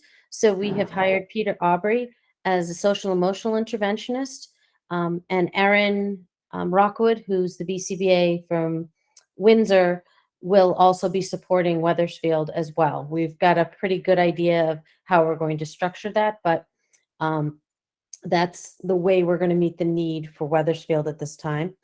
Jennifer Westaby, who you saw earlier, will be spending 2 days a week doing speech language services. That's her background, and which will be great because we have a need there as well. For support staff right now, we've only had to hire 1 individual. There's probably a need for another behavior interventionist, but Tamara Kinsman actually has worked for us and is now returning. So that's pretty cool. Windsor looks big. Windsor had the most changes for various reasons I explained at the Mount Scottney board meeting. We had several people resign. Emily Urquhart, Justin Osler, Chris Keefe, and Fiona Moynihan, who is early childhood special ed. And the hires are a lot. Elizabeth Feinberg will also be a provisional special educator in the elementary grades. Linda Sampson is taking the 6th through 9th special education position. And that I just realized I forgot to put because Jackie Crawford will be taking one of the case manager positions, which I'll be explaining in the fall when we have that all rolled out. Caitlin Wells is one of our new early childhood special educators, which was an unfilled last year position. We have a direct hire for speech language, Barclay Shaw. For another hire, Jessica Langwitz will be coming on as the early childhood teacher. Just to recap, we now have 2 full-time early childhood classrooms. We now are up to fire code, carpet code, anything else we were supposed to be up to, we've got, so that we will have pre-K the same length of time, give or take 5 minutes on each end because of dismissal of little people and arrival. And I believe at the last count, both of those classes had 15 students in it each, which is pretty amazing. We're really excited about that. There will be another to be determined special ed interventionist coming. Our 2, Rachel Eisenberg is replacing an unfilled position from this year as well in the ACE program. Kathleen McLean will be the coordinator of the ACE program and a teacher. And support staff right now, so far we've only needed 2, Rachel Ledoux and Holly Fernandez. And we have 1 more pending for early childhood. So those, any questions on the school ones? Katie, do you want to just say what that acronym ACE stands for? Yeah, that's my last slide explains it too. That's the Academic Community Excellence Program, which some of you may remember 2 years ago, we started a very, very small life skills program for 6th through 12th graders. It is now morphed, and I was going to bring you up to speed on that 2 slides down. The kids came up with the name, by the way. They had a ton of adjectives, and they played around with putting them in a certain order, and they really liked ACE because they're number 1, and that's what they plan on being. Thanks. All right. SU-wide, we had a few changes. Sarah Wellman, who was the previous Assistant Director of Student Support Services, took a position much closer to home. So, sorry, that's going around, David. And so they both are way up there as well. We have hired Sabrina Brown, who is currently a Director of Special Education, but she is coming on as our Assistant Director of Student Support Services. And Julia Barakian, I have to definitely make sure I get her last name correct. She is going to be our school home social worker as well as a mental health clinician. She is coming from HCRS and has worked closely with the Springfield schools most recently. So we're really excited. And that was a position we have been advertising for months and months and months. Because we could have had it last year because it was ARP ESSER funds. No, not ARP ESSER. ARP Idea B funds. I messed that up, Christine. I'll fix that in the slide. Special ed funds are the Idea B funds. So we had ARP special ed funds. Elizabeth, you've got your hand up. Sorry. Yeah, no, I just wondered whether she is in addition to Kieran Zito or yes. Yes. Okay. So now we have 2, which is wonderful. And Julia is a licensed mental health clinician and has all of those credentials. So she'll be able to function slightly a different way, as well as the school to home coordination, which we desperately needed another person. And the goal is that we roll that into our FY24 budget once we start planning that in September. So those are the changes so far. Any questions before I? So what I mentioned earlier, the ACE program is based at the Windsor School. We have students from Wethersfield, Windsor, Heartland, and students who also come from Albert Bridge from West Windsor. So I just realized I was going through that. We'll have everybody represented. Somebody raised a hand. I can't see who it was. I heard a ding. Yeah, it was actually Elizabeth was congratulating you on all those new hires, and I will second that, Elizabeth. I will tell you, including where I'm headed in the next week or so, not easy to find special ed folks, not easy to find behavior folks, and Katie's worked really hard at it. So we don't have them all filled yet, but I think we're in pretty good shape. So I agree, Katie. Well done. Thank you. I'm really thrilled with the caliber of people we're getting. It's not a ton of, the volume isn't there, but the folks that I'm really excited about working with.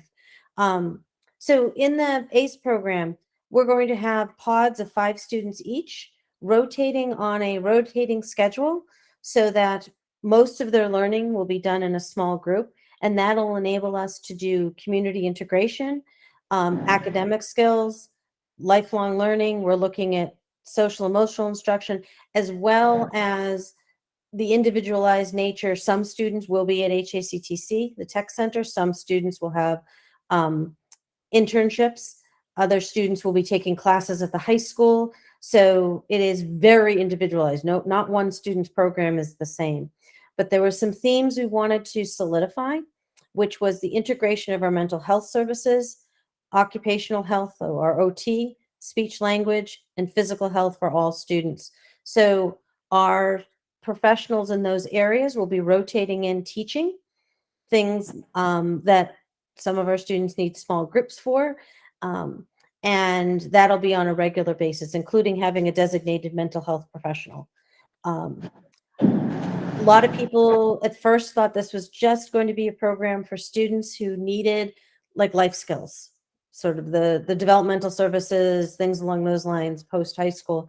And what we found is we stopped thinking about it as anything categorical, because that's not my jam, but also that limits us about thinking about what a student needs. And we've really pushed teams to go back and define what is it that a student needs in order to access their education. And we found some themes. The themes are alternative curriculum. Students need something much more significant than generally that's available in the classroom. Small group instruction. We've had students who have no learning disability per se at accessing academics, but being able to function in a larger classroom is really difficult at this time. And we're building back up those skills. So that actually is a huge one. Community integration or lifelong living skills with interagency involvement would be another criteria. Social skills, the need for integrated mental health, adult supported internships that we're very excited about. We have 5 students who will be in the 9th through 12th grade, looking at how that balances with flexible pathways. These may be students that in a different setting would need a one-on-one or a 2-to-1, meaning 2 students, 1 adult support. We're finding in this 5-to-2 model, students don't need the adults as much. It's really cool to see kids that they're supporting each other and they have far more access to each other and supporting and growing their independence than within a classroom where an adult may really have to lead them through a lot. So we're balancing the program with the tech center, the high school classes. The other factors we're trying, because we've had some students who've had difficulty with school engagement, what David was talking about, attendance, we have all struggled with every building with students with high truancy rates. It's been exceptional this year. We're also looking at for some of those students to get them back in small supported environment and then back to the classroom, as well as any short-term intensive support that might be needed due to other factors that may go on in a kiddo's life. So we can help support, and then it's kind of that support release kind of program. So the cap right now is 20. We have 2 teachers, Kathleen and Rachel, who will be core people there, plus it's 4.5 support staff, depending on which day it is. We have a little bit of job sharing going on. So that's the big, and Kate and Colleen have been fantastic about spaces. We'll have 1 large class, 1 medium class, and 2 small spaces. Plus we have a whole kitchen redone for our program with washer, dryer, stove, refrigerator, everything there. And we're starting to pick up jobs in the school for kids who need the community jobs. So then we'll translate them outside of into the larger community as well. So any questions on ACE? Katie, just one quick one. Do you see, and I see that it's really morphed into something much larger than just developmental disabilities, but do you see because I know right now we do send a few of our kids to the RRC program down in Hartford. It's a tuition-based program. Do you see that eventually, you know, a student might be able to do this program rather than have to go down to Hartford? Since I've been here, we haven't referred a student to either Hartford or ODP because we've been able to meet the students' needs with us. Not to say that we would always be able to, but we actually don't have any students left at the RRC. Everyone has graduated. And we do have a small number of students who have been at ODP, the Occupational Development Program, which is very similar to this at Springfield, who are upper high school. So neither one of those programs start students at the 6th grade.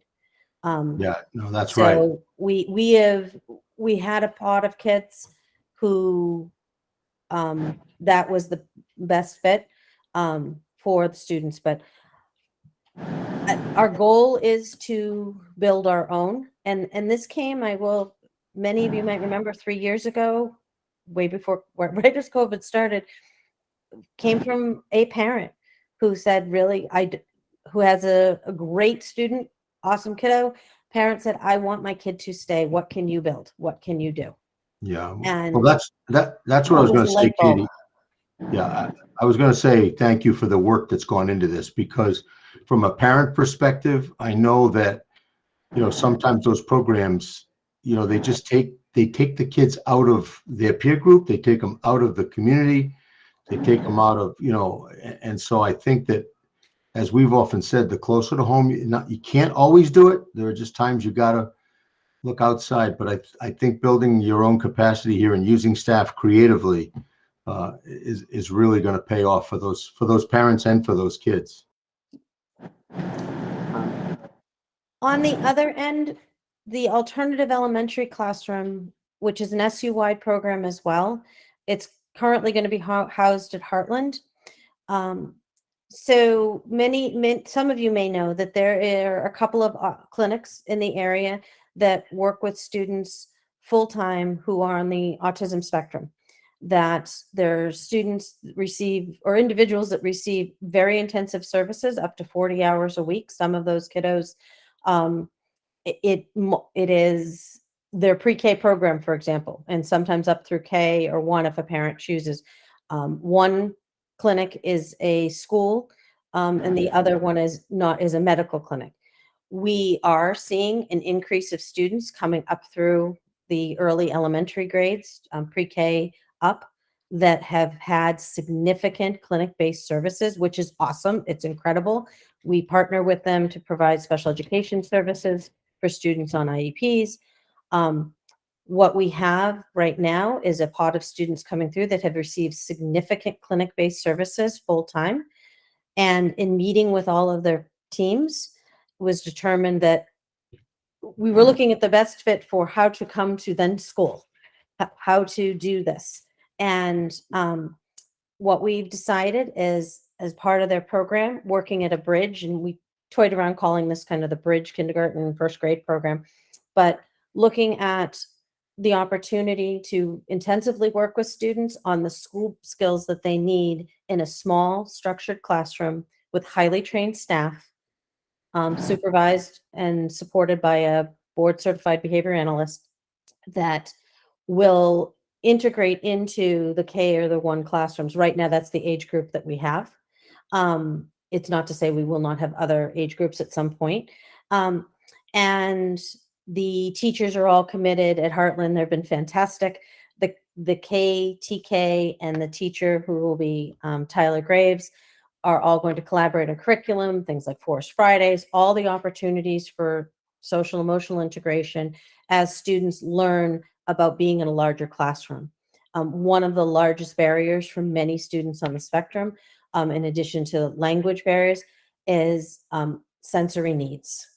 And if you just imagine that your entire educational career to date has been small group, highly controlled, highly sensory controlled, we need some time for those students to get used to school. Imagine kindergarten.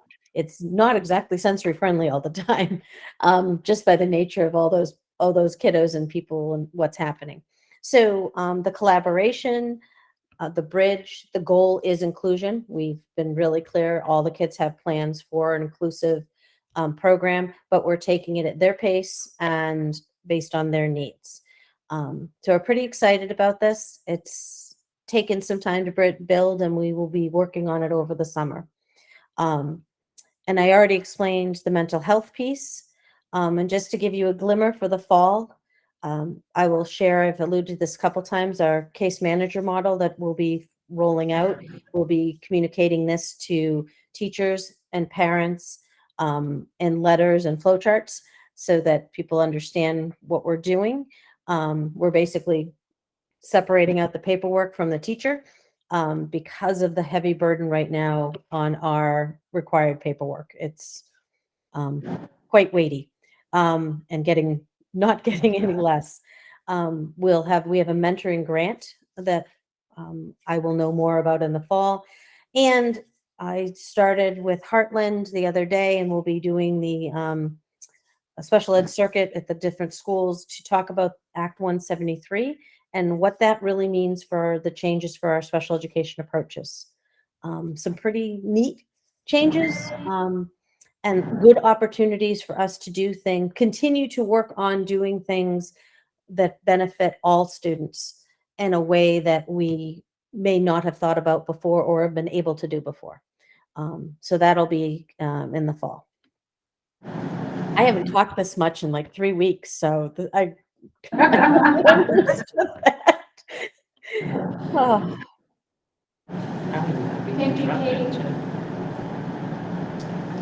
All right. You're welcome, Amy. Yeah, and that will conclude the superintendent report. I have one extra slide, but it's not really, it's just a reminder for David and I. Thank you. Yep. Welcome. We will move on to items for discussion now. The hiring / employment policy. We do not have one to show at this point. No, we don't. We looked, David and I searched. We did find, what did we find, David? I linked it. I think it was called, It was called the, let me pull it up. you want to here. click on that link? Yeah, I mean, not for everybody, but Well, it's on the website. It's not secret, but it's called Personnel Recruitment Selection Appointment and Criminal Records Check. That was the closest we could come to a hiring policy. So. yeah, it's pretty thorough, but if somebody really wanted to tackle a hiring policy, I mean, we'd probably need to do some work on it and look and see where the templates are, see if BSBA has anything. So if that's what you want Christine to do, she's more than willing to do it and come back with a draft. I would be glad to help with that, Christine. I think that would be great. And I think, I was thinking about our equity audit is Right, going I was to thinking inform about a hiring policy. So not that we exactly. don't look at it, but we can bring something and it might be tweaked, Yep. right, based on the audit. Okay. Yeah. Awesome. I think the other thing Christine and I have talked about is, sort of this whole idea of policy revision and keeping up with policy. And I don't know whether or not, and we don't have to talk about it tonight, but I think that might be a good summer retreat agenda item for all of you, just to kind of decide how, because I know when we try to pick apart policies at the meeting like this, it's really difficult because there's just so many people. I mean, if we could have some sort of like we did 2 summers ago, a subcommittee of folks who like policy work, who wanted to do that, both in terms of revising policies on a 3 to 5 year basis. And so that's my thought on that. What should happen is that there be perhaps a quarterly report on a given set of policies. And, creating a schedule to look at the policies so that every policy that we have gets reviewed every 2 years or so. So that a meeting, we're not looking at 8 different policies, we're only looking at 1 or 2.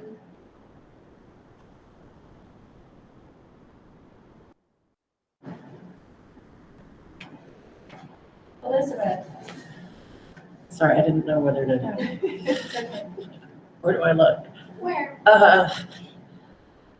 Since we were talking about policy, I wondered whether at some point, maybe at a retreat, whether we can talk broadly about policy governance or our SU board. We could. Okay, because I've looked into a little bit about how, I think you did and I did attend the policy governance Yeah, the SBA thing. I have attended many policy governance meetings, and I have a pretty good understanding of what needs to be done. Yeah. But it's a lot of work, and Yeah, I mean, it certainly wouldn't happen in couldn't happen in 1 year. no, It would be a 5-year goal.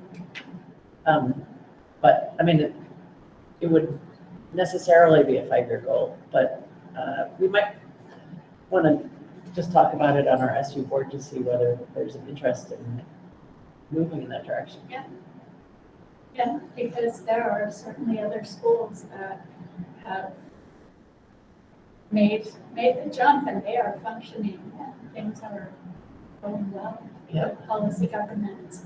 Yeah. But it's something that is,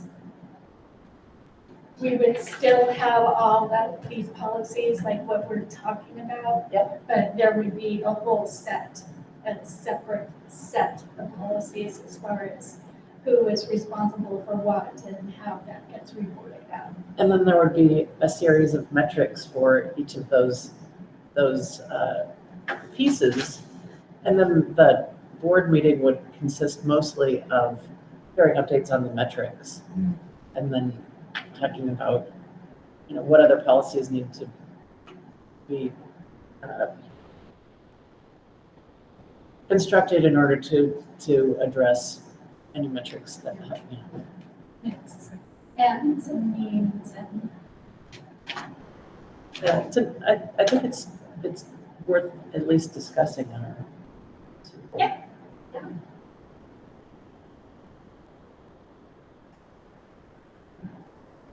Okay, let's see. So Christine, you and Elizabeth will look at the, Schedule for policy review? Yes, I'd love to do that. or no, not that, I'm sorry, the hiring policy. The hiring, oh, Yeah. No, I can look at the schedule for policy review. okay. Yes.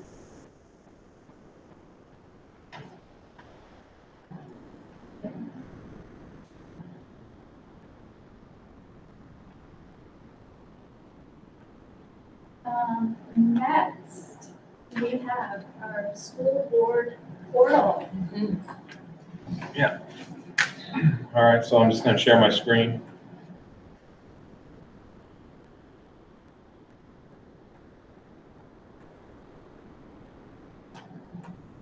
I think he needs a drum roll. Yeah. It's pretty awesome. Well, I think, so there's two main complaints I've heard from the general public and then from board members about the current way we share board agendas, find information about the boards, board meetings, et cetera, et cetera. And the first from the general public, usually parents and community members, is because we're an SU, it's a little more complicated than because we have multiple boards.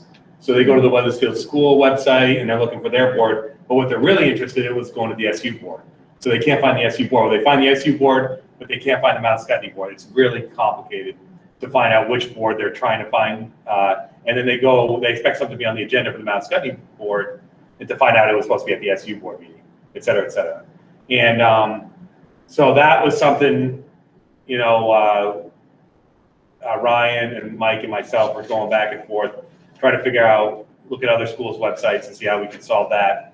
The second piece, mostly from board members, is, one of the good things about sharing out things with Google Drive and Google Docs and everything is you can be sure of who's getting access to it.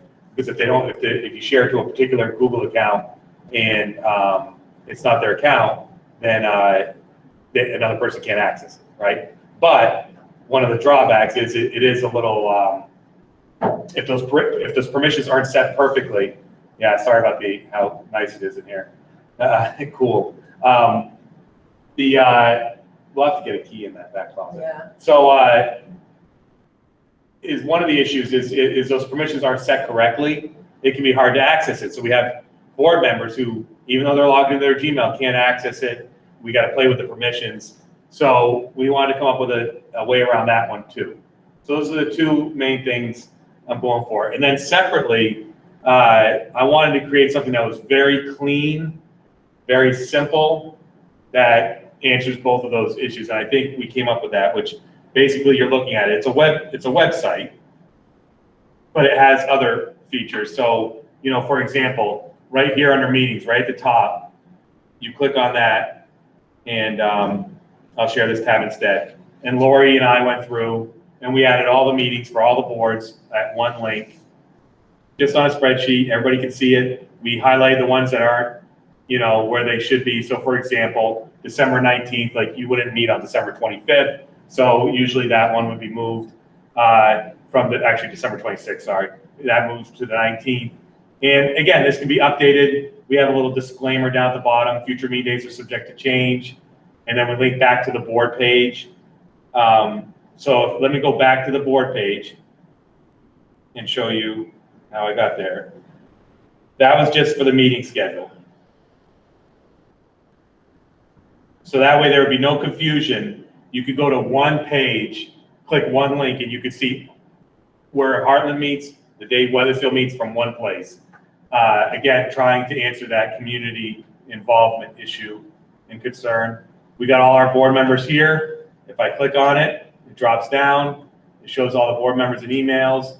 I can go through, you know, Wethersfield, you know, again, we're trying to launch this July 1. So we're still got some things we're working on, but basically that just shows the board members. We're hoping to launch this Friday, but I want to give you guys a sneak peek. So that's the main thing, is the meetings and the board members. But the heart of it is down here. And you can see we got all the boards listed here by board. We looked at other SUs that combine multiple boards, and we want to put everything on one page. So when we launch this, if you go to the Wethersfield School and you click on board, you'll go here. And if you go to the Heartland School page, you go to board, you go here. And wherever you go, you'll end up here. So there's one place to find everything.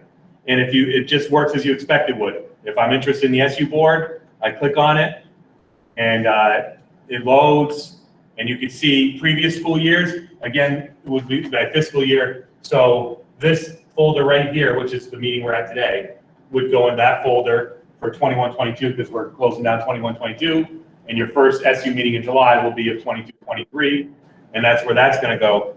And if you click on here, you can see what would typically be in the board packet. So you have your agendas, your draft minutes, really simple, really clean. Simplicity is what I was looking for. I didn't want to complicate it. I think it's, you know, when community members and parents are really interested in a hot topic in a school board meeting, they don't want to search around 18 different pages and levels to find what they need. So we're going to try to make it real simple. And then you get back, you just go back. It works as you expect it would. You go to Heartland, and I can go down, I can see these meetings. Again, these would be in the previous board meeting when we close out 21-22. That would be under here under previous school years. The only thing I wanted to make sure the board was aware of, if we go to this July 1, the only difference that you're going to see as far as the website is concerned, because it's more for you and the public, is that the board packets will now go here. Now, obviously, if there's something confidential, you know, it would go through email.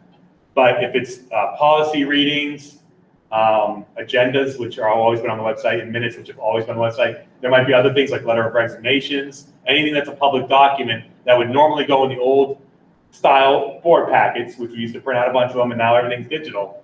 That's where it would live. If there was financials that were going to be reported out at that meeting, that's where they would be housed. And it would be incumbent upon the board member to go into this page and look for their stuff, rather than having to deal with emails and all the email traffic from Lori. Lori's job is to put everything in here, and then your job is to go and get it. The first couple months, July and August, we'll send email reminders with the link of this website. Lori will say, hey, for this SU board meeting coming up in 2 weeks, everything's there. go check it out, here's a link, and then eventually she'll just stop the reminders. Question, Elizabeth? I have 3 questions, actually. Okay, all right. The first question is, have you thought at all about, for parents who might be interested, have you thought at all about putting a subscribe button on it? So that if a parent wanted to subscribe to, it would just send a note to them saying, there's minutes that just got posted to the whatever board, the SESU board, or We do that for news items, but I wanted to keep the simplicity of this. I didn't want to make this a news item. So I know. So that's the difference. Is for a news item, it would have a blast out to everybody, but this would be an opt-in. So for parents who really want to keep informed on what our boards are doing, but don't always remember to go out and search out what the boards are doing, it would be an easy way to. Yeah, I don't know if the program we're using to do this has an alert function. Okay, that's my first question. My second question is the search folder on school board documents. Mm-hmm. Does that search all PDFs in that folder? Well, let's find out. So if you, well, no, go back to the One outside. second. Oh, 1 second. I'm gonna find something. He's gonna find something to search. Just gonna test it. Let's find out. Yep, it does. okay. So if you don't go into policies and you just go out all the way out, Yep. and you like do a search on Act 46. Act 46. Yep. Well, we only have a couple of years in here. Okay, that was going to be my last question. Yeah. Is there any?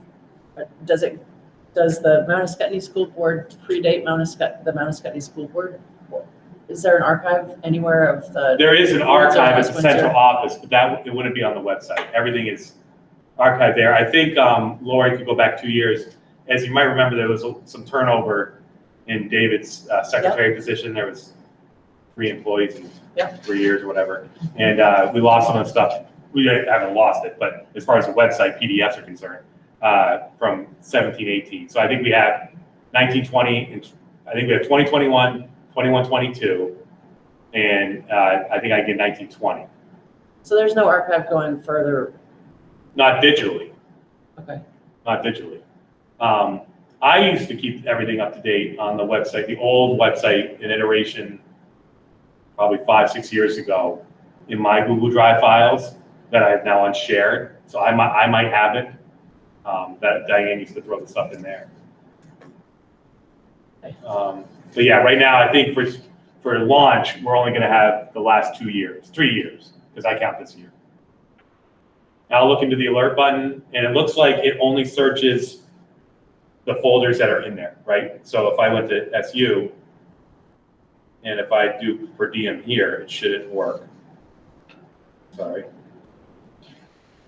But if I go here, and I go into policies. So when I went, before the last Mary Gannon meeting, and I tried desperately to find the mission for the supervisory union, I looked through everything. I tried to search.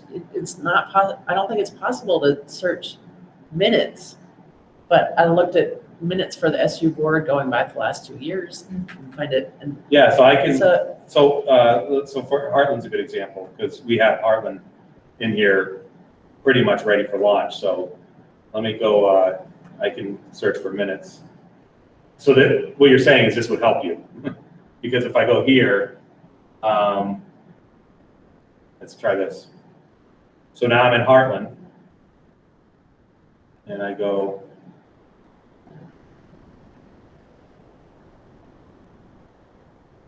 I don't know if it's going to do it if I got to search on that.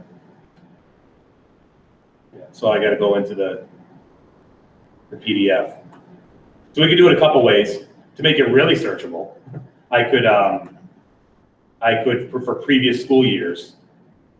Well, I guess that's put them in there one of my biggest by frustrations. PDF. Yeah, one of my biggest frustrations is not being able to, I mean, truly, it would free me so tremendously to be able to, I wouldn't have to take all of these notes if I could actually search minutes going back and find an issue. Like if I wanted to look at budgets, just budgets, budgets going back for the last couple of years and look at minutes from all of those. Yeah, so it seems to me that this could be very, very helpful for you. It would be awesome. Yeah, so to be able to do that. the only thing is we also want to make it clean. Yep. Right, we just don't want to have a bunch of PDFs, right? So one thing we could do is for previous school years, I can talk and see how messy it would look if we put all the previous school years. So once we close out 21-22 and we close out 19-20, we would just have a folder that said 2019-20. You open that and all the PDFs would be listed and you could search And you just can like I search all did. of it. Yeah, right. So you could search a year at a time. So I could definitely do that. That would be fantastic. Because, Yeah, for because the search, it example, looks like the search works really well. for Like if I go to example, policies, the budget is a good example, actually, because if you look at the, I mean, we have refined the budget process, the actual yeah, so, process over the last few years, and it would be nice to be able to kind of, so if I just went to policies and I just found any policy that deals with budget, and I found 3 of them: grant writing, fiscal management, and general financial accountability, and financial report statements. So any policy that has the word budget's right there. Any policy that has, I found the travel reimbursements there by searching per diem, which I knew was a rare word. And you can see substitute teachers evidently get per diem too. can you do a Boolean search? A Boolean search, I can go, Or does it the require, asterisk? I guess, does it require a Boolean search? Like quote per plus diem unquote, or does it, or can you just do? I think it did it. I think it did it because I know per diem was written correctly in that. So it does it either way. So it's no difference. Okay. What would be interesting if they did it this way. Per diem's a bad example, actually. That's so rare. If I did, resource would be a good word. Yeah. So I can look into that, and you can download the PDFs right here with this one click of a button if you want them personally.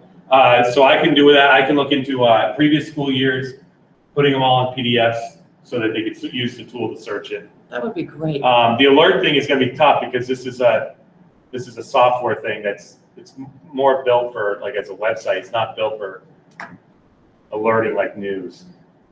But I can look into it. I can see if we can do that. And then Again, it wouldn't necessarily, I mean, for goodness sakes, every parent in our supervisory union doesn't really want to get a notification when our minutes are up. But there are parents who might. You're probably right about So- that. yeah. Well, I think for those parents that are that interested in it and want to keep tabs on it, I think, we're making it real easy on them. And we're putting everything in one place. There's not multiple boards to look at.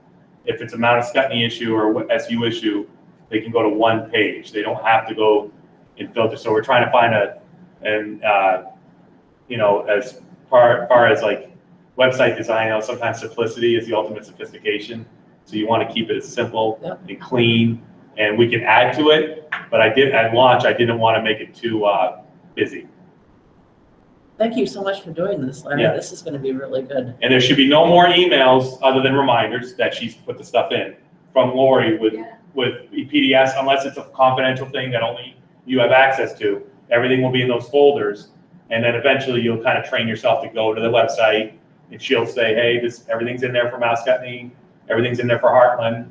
And she's got all those email lists, but that way you don't have to deal with the PDFs going back and forth because you might just want to go to the portal and see 1 or 2 things. You don't need everything because you're more interested in 1 or 2 things. Right, and just try to search through emails for the current agenda of the. Yeah, and especially I think too at launch, what we're going to do is we're going to make it really easy for people to find it right on the SU front page. I was waiting for this meeting, to do this. We're going to make we don't know exactly how we're going to make it look, but it'll be right here on this bar. And it'll be go to the SU board, the board's page, not SU board, the board's page. So again, that way they can get to it from the front page. They can get to it from the SU website. If they're at the Albert Bridge website, if they click on boards, they're going to go there. They won't have to deal with, all these different boards. Everything is right there on one page. And so that's why I have to go back, because that link is not live yet. Does anybody have any other questions? I'll look into the alert thing. That's the only one I don't know about. Just that it's really awesome, Larry. It is. It's very exciting. Thank you. Thanks, Davis. I will stop sharing my screen. Like I said, we're looking to launch this Friday, July 1.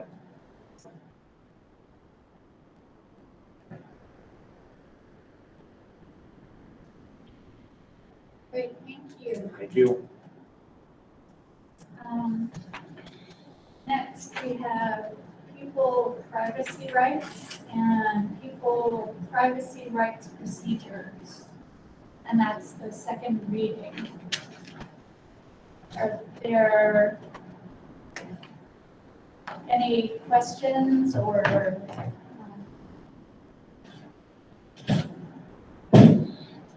concerns, clarifications that are necessary?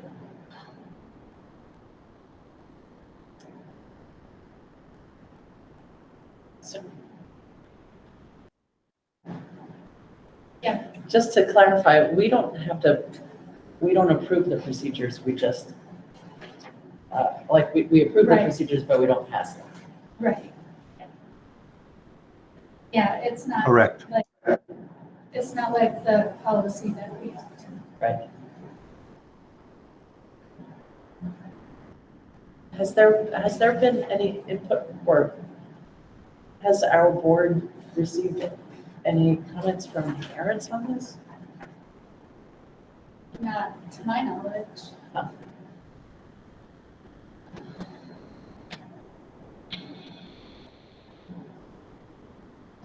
In fact,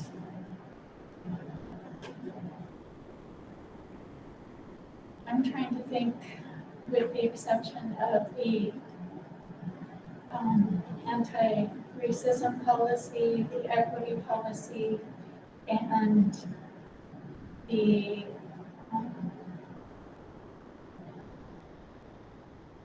gender policy that is back in revision on the state level. I have never received questions about the public. Has anyone else on the board, has anyone approached?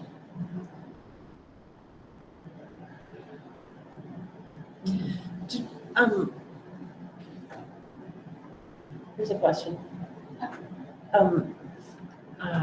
I think in reading through the policy, it seemed, it's very readable, it's very specific, but I wondered whether it would be a good idea to include specifically in the policy that a parent has the right to opt out of a questionnaire, but not the right to opt out of curriculum. Because grouping them together in the policy implies that that's a possibility. And I don't know, I'd just like to kind of talk about that point.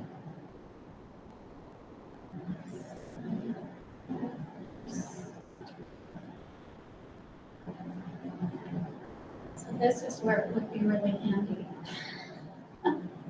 What's that? Yeah. Yeah, that's right. Yeah, because here I am, I have about 20 tabs. Now you have to go back and search for Laurie. You have to pick the right Laurie. Right. There's that too. I mean, if you look at, when I read both the policy and document and the procedure document, it becomes clear through reading the procedure that it doesn't apply to opting out of curriculum, but I don't know. It seems to me including the curriculum in the policy, it might be a good idea to just state explicitly.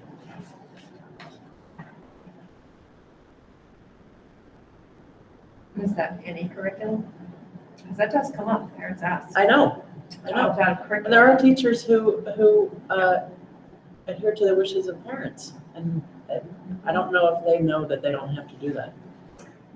Yeah, at this point, we let them opt out of, when WISE comes. We let parents opt out of those courses, or those classes.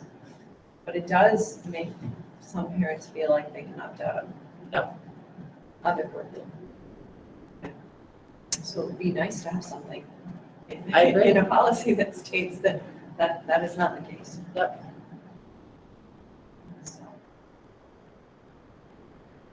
So that's my comment about this policy.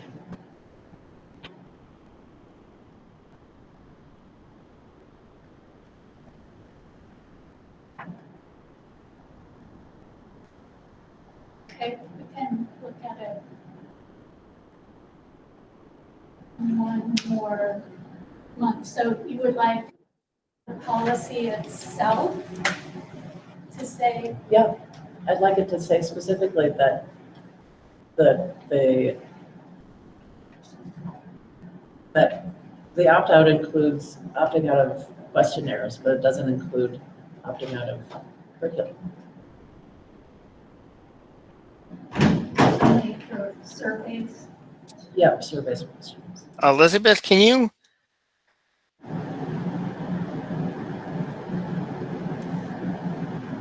point out where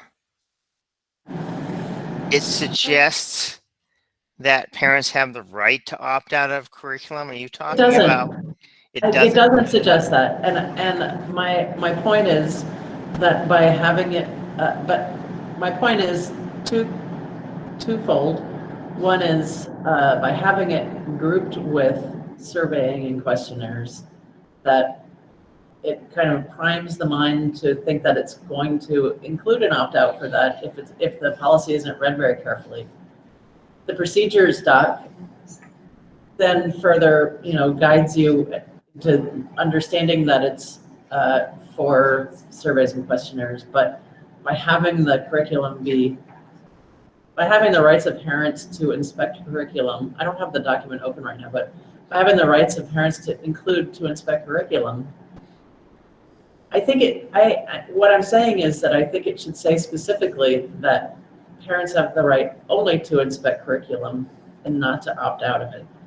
Because it has come up, and it comes up, it's, ever since I've been on the board, it's come up. So that would be part 4.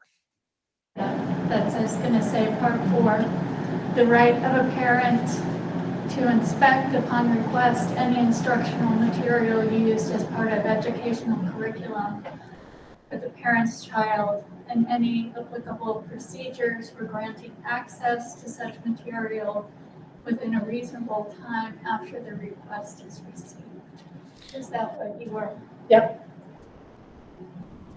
So adding something to that saying. I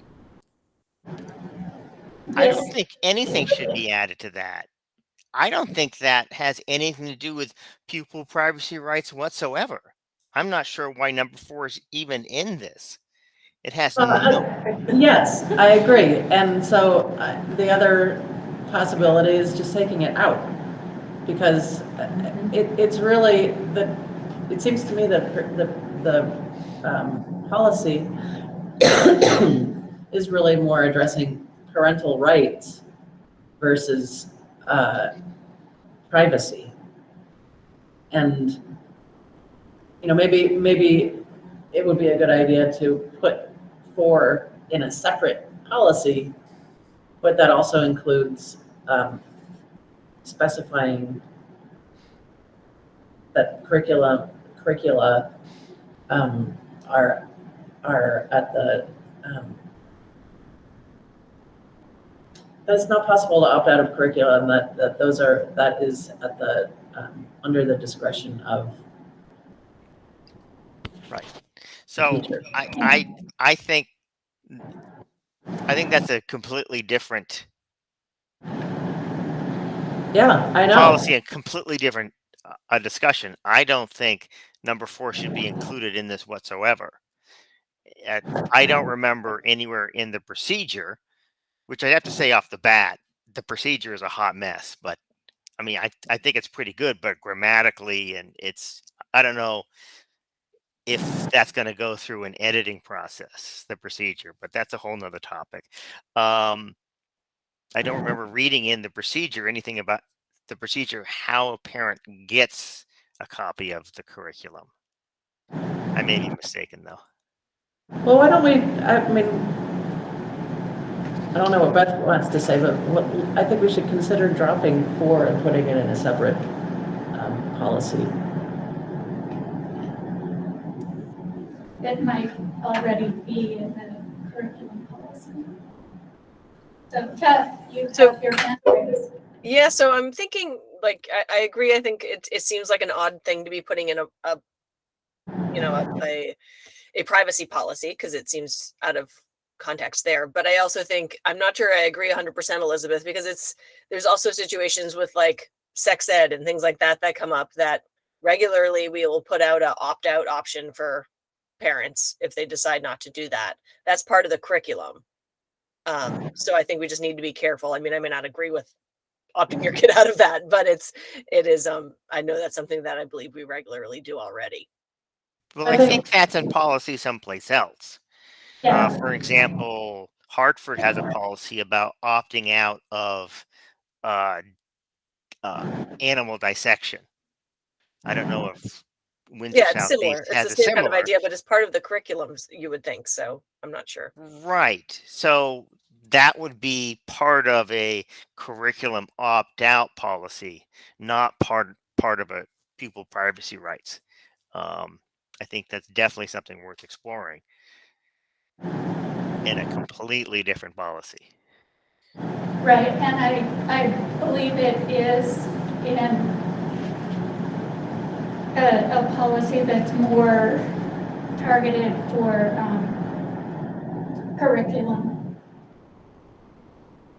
And short of opening one more tab to search for that curriculum policy. I'm there. I only see curriculum development. Does not have that. No, it's not. It's something completely different. Yeah. A different name of the Yeah. curriculum. Okay. Yep. Be good to find that. Yeah. Maybe it's under instruction. It's under pupil privacy. The That's current pupil privacy. We are going to table this for one more month. We will bring this back next month with item number 4 out. And Bill, what were you saying about the procedures? Within the folder, I created and Amy, I think you're in it. I created a Google Doc of the pupil privacy rights procedure, and I just highlighted a couple things grammatically that I'm wondering if before next month, if we can have someone edit this, because the grammatical mistakes and the spacing and so forth makes it difficult to read and understand. I think there's some good things in here. It just needs to be cleaned up. So I don't know who would do that. I mean, I could, but David, who wrote this right off the bat? Does Lori do that, David? Yeah, I mean, Lori has great editing capabilities. I mean, I think if you gave her that direction, she could easily. David, I can't hear you. You can. We can. You still can't hear me, Bill? Yeah. We can hear you, David. Okay. How about My now? volume. Yeah, my volume keeps getting turned down. So Okay, yeah. No, I think that could be an easy task for Lori to take the first slice at it. And one of the things on procedures, because our procedures, we don't have procedures bundled anywhere yet, and we really want to bundle them. And the truth is, the VSBA, with all the required policies and the recommended policies, they've also now given us templates for procedures that should accompany those policies. So somebody's got to kind of start, Christiane and I have talked about this, kind of start to go through that. a little bit anyhow, but this would be a good place to start on cleaning up at least these procedures. And then I just want to make sure I understand the conversation. So Christina has clear direction on, I think taking 4 out makes sense, but given the comments that Beth made and Bill to a certain degree, do we want to start building another policy that talks a little bit about opting in and opting out? Is that what the decision was? Of curriculum. Of curriculum. Of curriculum, correct. But Amy thinks we may have one already. Yeah. So, I'm pretty sure it's somewhere else.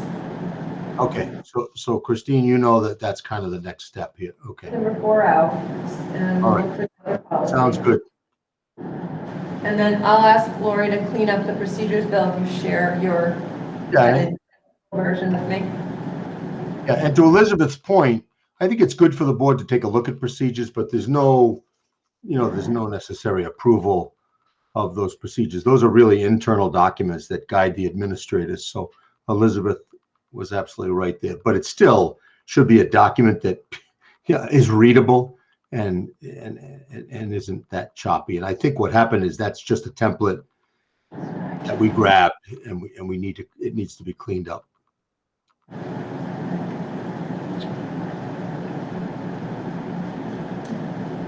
Has this board set a date for retreat this summer? That may be a stupid question, but. No. No, we've not. Well, we're jumping the gun because I'm just thinking about setting next agenda with Christine and getting that clear on whether that's a retreat agenda or whether that's an actual board meeting agenda.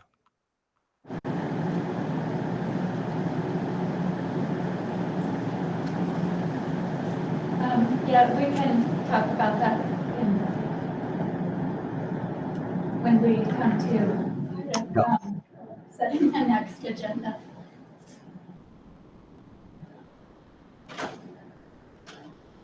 So we will hold off on this policy, and I will find the other. Okay, that'd be awesome. Because it's something instructional materials or something. But I couldn't find it. You're freezing. I know, me too. I am still uncomfortable. It's crazy. If you go out in the hall. It's really warm in the hallway. It's really nice, Yeah. actually. It'll warm you right up. Oh, Sarah. The teeth are clattering. My fingers are going down. Right. State flag. Okay, so next, I think we really did go over middle level update. Like, to a lot. Now, items for action is the equity audit. And I will take a motion to approve the equity audit with Insight Education Group at $42,500. This is Elizabeth. Moved. And Elizabeth Burrows, sorry. that's Second. Colleen. Colleen. Okay. Thank you. Bless you. Were Bless there, you. bless you. Were there any other questions or comments on that before we? Yeah. And just for the purpose of being clear on the minutes, yeah, the motion would be to, enter into a contract with Insight Education Corporation at a cost not to exceed $42,500 for the purposes of conducting an equity audit in the Windsor Southeast Supervisory Union. I think I just wanted to get that motion clear, and it sounds like it was made and seconded. And Christina, it's great because Springfield board meets 2 weeks from now. So Christina, if this gets adopted tonight, she'll reach out to the new superintendent down there, who was a part of that final decision. And I think they meet on July 19th, Christine? Yeah, I believe so. Yep. And if they say no, we can still move forward. Is that correct? That's I was just going to say that. I think if it gets delayed down there for some reason, and one never knows. I think you could enter into a contract based on this authority tonight, Christine. I think we want to get going. We do. Okay, without any other comments or questions, I am going to take a roll call. Starting with Anne Marie. Aye. Beth, Aye. Bill,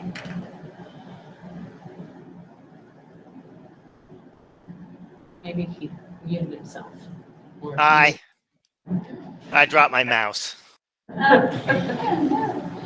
Colleen, Aye. Davis,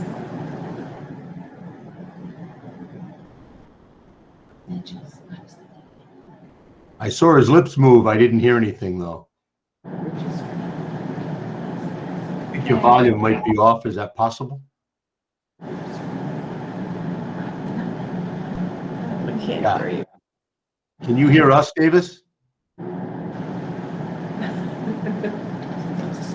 Technical difficulties.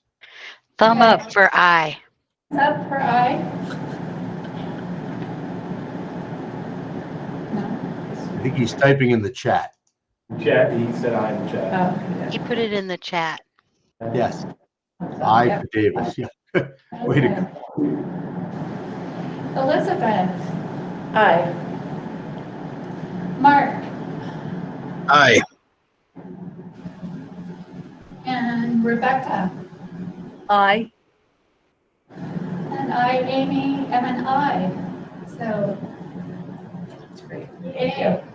You will enter into a contract for an equity audit with Insight Education.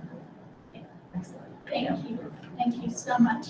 This is some really, really great work. Yeah. We're ready for it. Yes. Yes, we are. Right. I don't believe there were any other items for action. No, I think that's it, Amy. Okay, setting the next agenda. We should look into having a retreat. Too cold to even. Let's see, our next meeting, let's just start there. Next meeting is 25th. Monday, July 25th.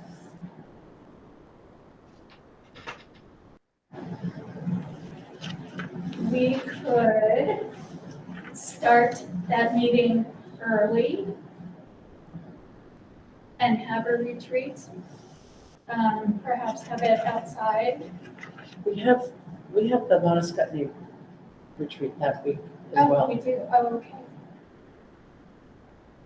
Okay, so never mind. Do we have that one scheduled yet? Yes, What's the date? the 28th. 28th?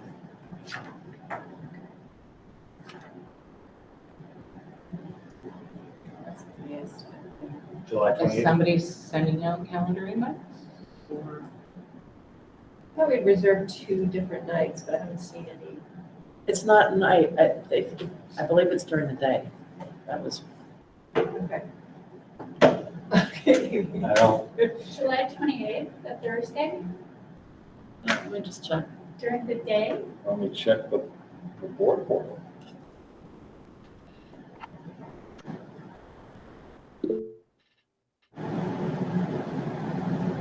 And I can't do daytime during the week. I'm all out of vacation time.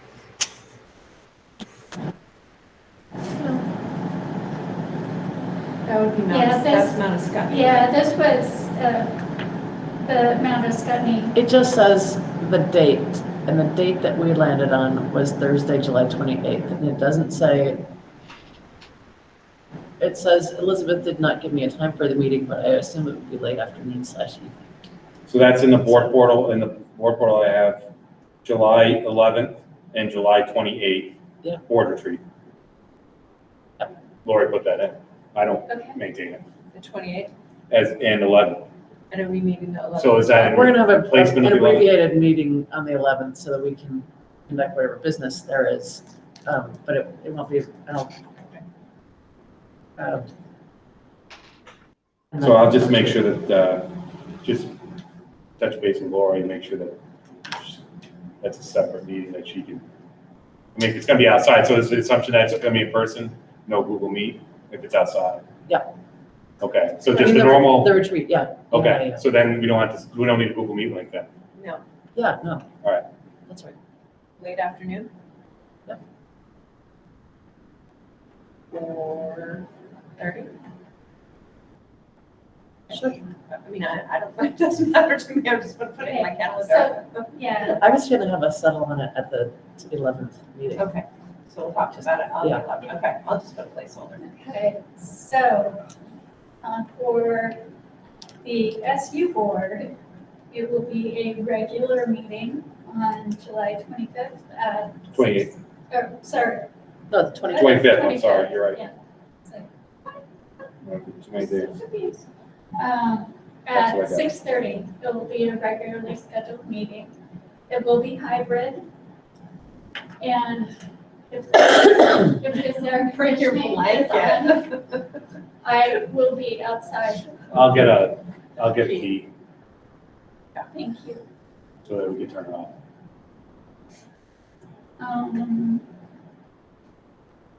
So as far as the next agenda, we will have pupil privacy rights.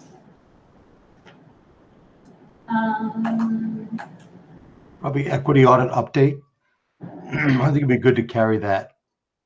Matter of fact, I even wondered, Christine, I don't know how you feel, but the gentleman that spoke to us about the sort of the comprehensive nature of that audit, I wonder if he'd come and spend 10 or 15 minutes talking to the whole board about what that could look like. I think that might be, well, I'm not sure he's available, but I think that might be great. Yep.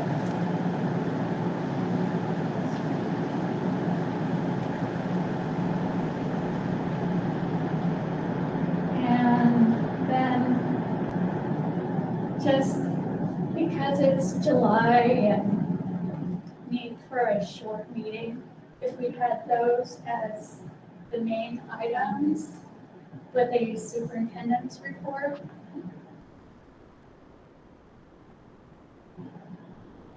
I think that would be the way. And we'll have a draft of the hiring policy. Hiring policy. Yes, yeah, that sounds good. And the other thing, and I've got a lot of opinions here tonight, and I won't be here, but the other thing you've done traditionally in July, and I don't know whether you want to do it at that meeting or not, but just kind of to, especially if you're not going to have a retreat, and maybe I missed that discussion, but just sort of setting a couple of goals for Christine so she's clear on her mission. You could make that part of your report, Christine, just in terms of your thoughts, and then get clear on. There's no base evaluation to base that on, but it would be nice to have an idea of what that work's going to be. And I think we will have a retreat, it just won't be in July. Okay. Sounds good. Yeah, last year it was in August. Yeah. Yeah, and maybe it'll be good to let the local boards have theirs first, and I know some of them have already, and then have the SU retreat at the end. Yep, no, I'll be done by August. Okay. Yeah. And so I think that's our agenda. I do not believe we need executive session. Unless we have Lincoln. Or want to take it into a different, yeah, we could go in. Anne Marie? I just wanted to ask David, or maybe even Christine, I just want to find out what's happening with the Alice training. I had a question from some people about it and just was wondering when that was going to take place and who was involved in it and where. But we can talk about that after the meeting if they want to just stick on for a minute. It's going to take place during the opening in service for staff. and all staff will be taking it again. We took it in 2019, I believe, was the last 2019, time we took it all. 2019, some might have taken it in 2020. Yeah. Most were in 2019. So that'll be August, right before school starts? Yeah. Okay. We Thank signed a contract with them, and Brittany's working on Making sure we can track it. making sure we can track it all. Yep. So they should have that training before school starts. They will have that training before school starts. And we have a plan for new staff each year, making sure they get that training as well, which we haven't had in the past, so. I plan for that. Thank you. Yeah. With no further questions, I'll take a motion to adjourn. This is Elizabeth, so moved. Thank you, Elizabeth. And a second. Second, it's Beth. Thank you, Beth. And I believe we are all in unanimous agreement. Sounds that way. So thank you very much. Thank you, Have a David. great- Yeah, thank you Yes, so so much. much. Bye, David. Keep in I will touch. stay in touch, that's for sure. Christine, we'll touch base tomorrow Yes, we will. at some point. Thank you, everybody. for a Take care, great Steve. run. Bye. Thank you.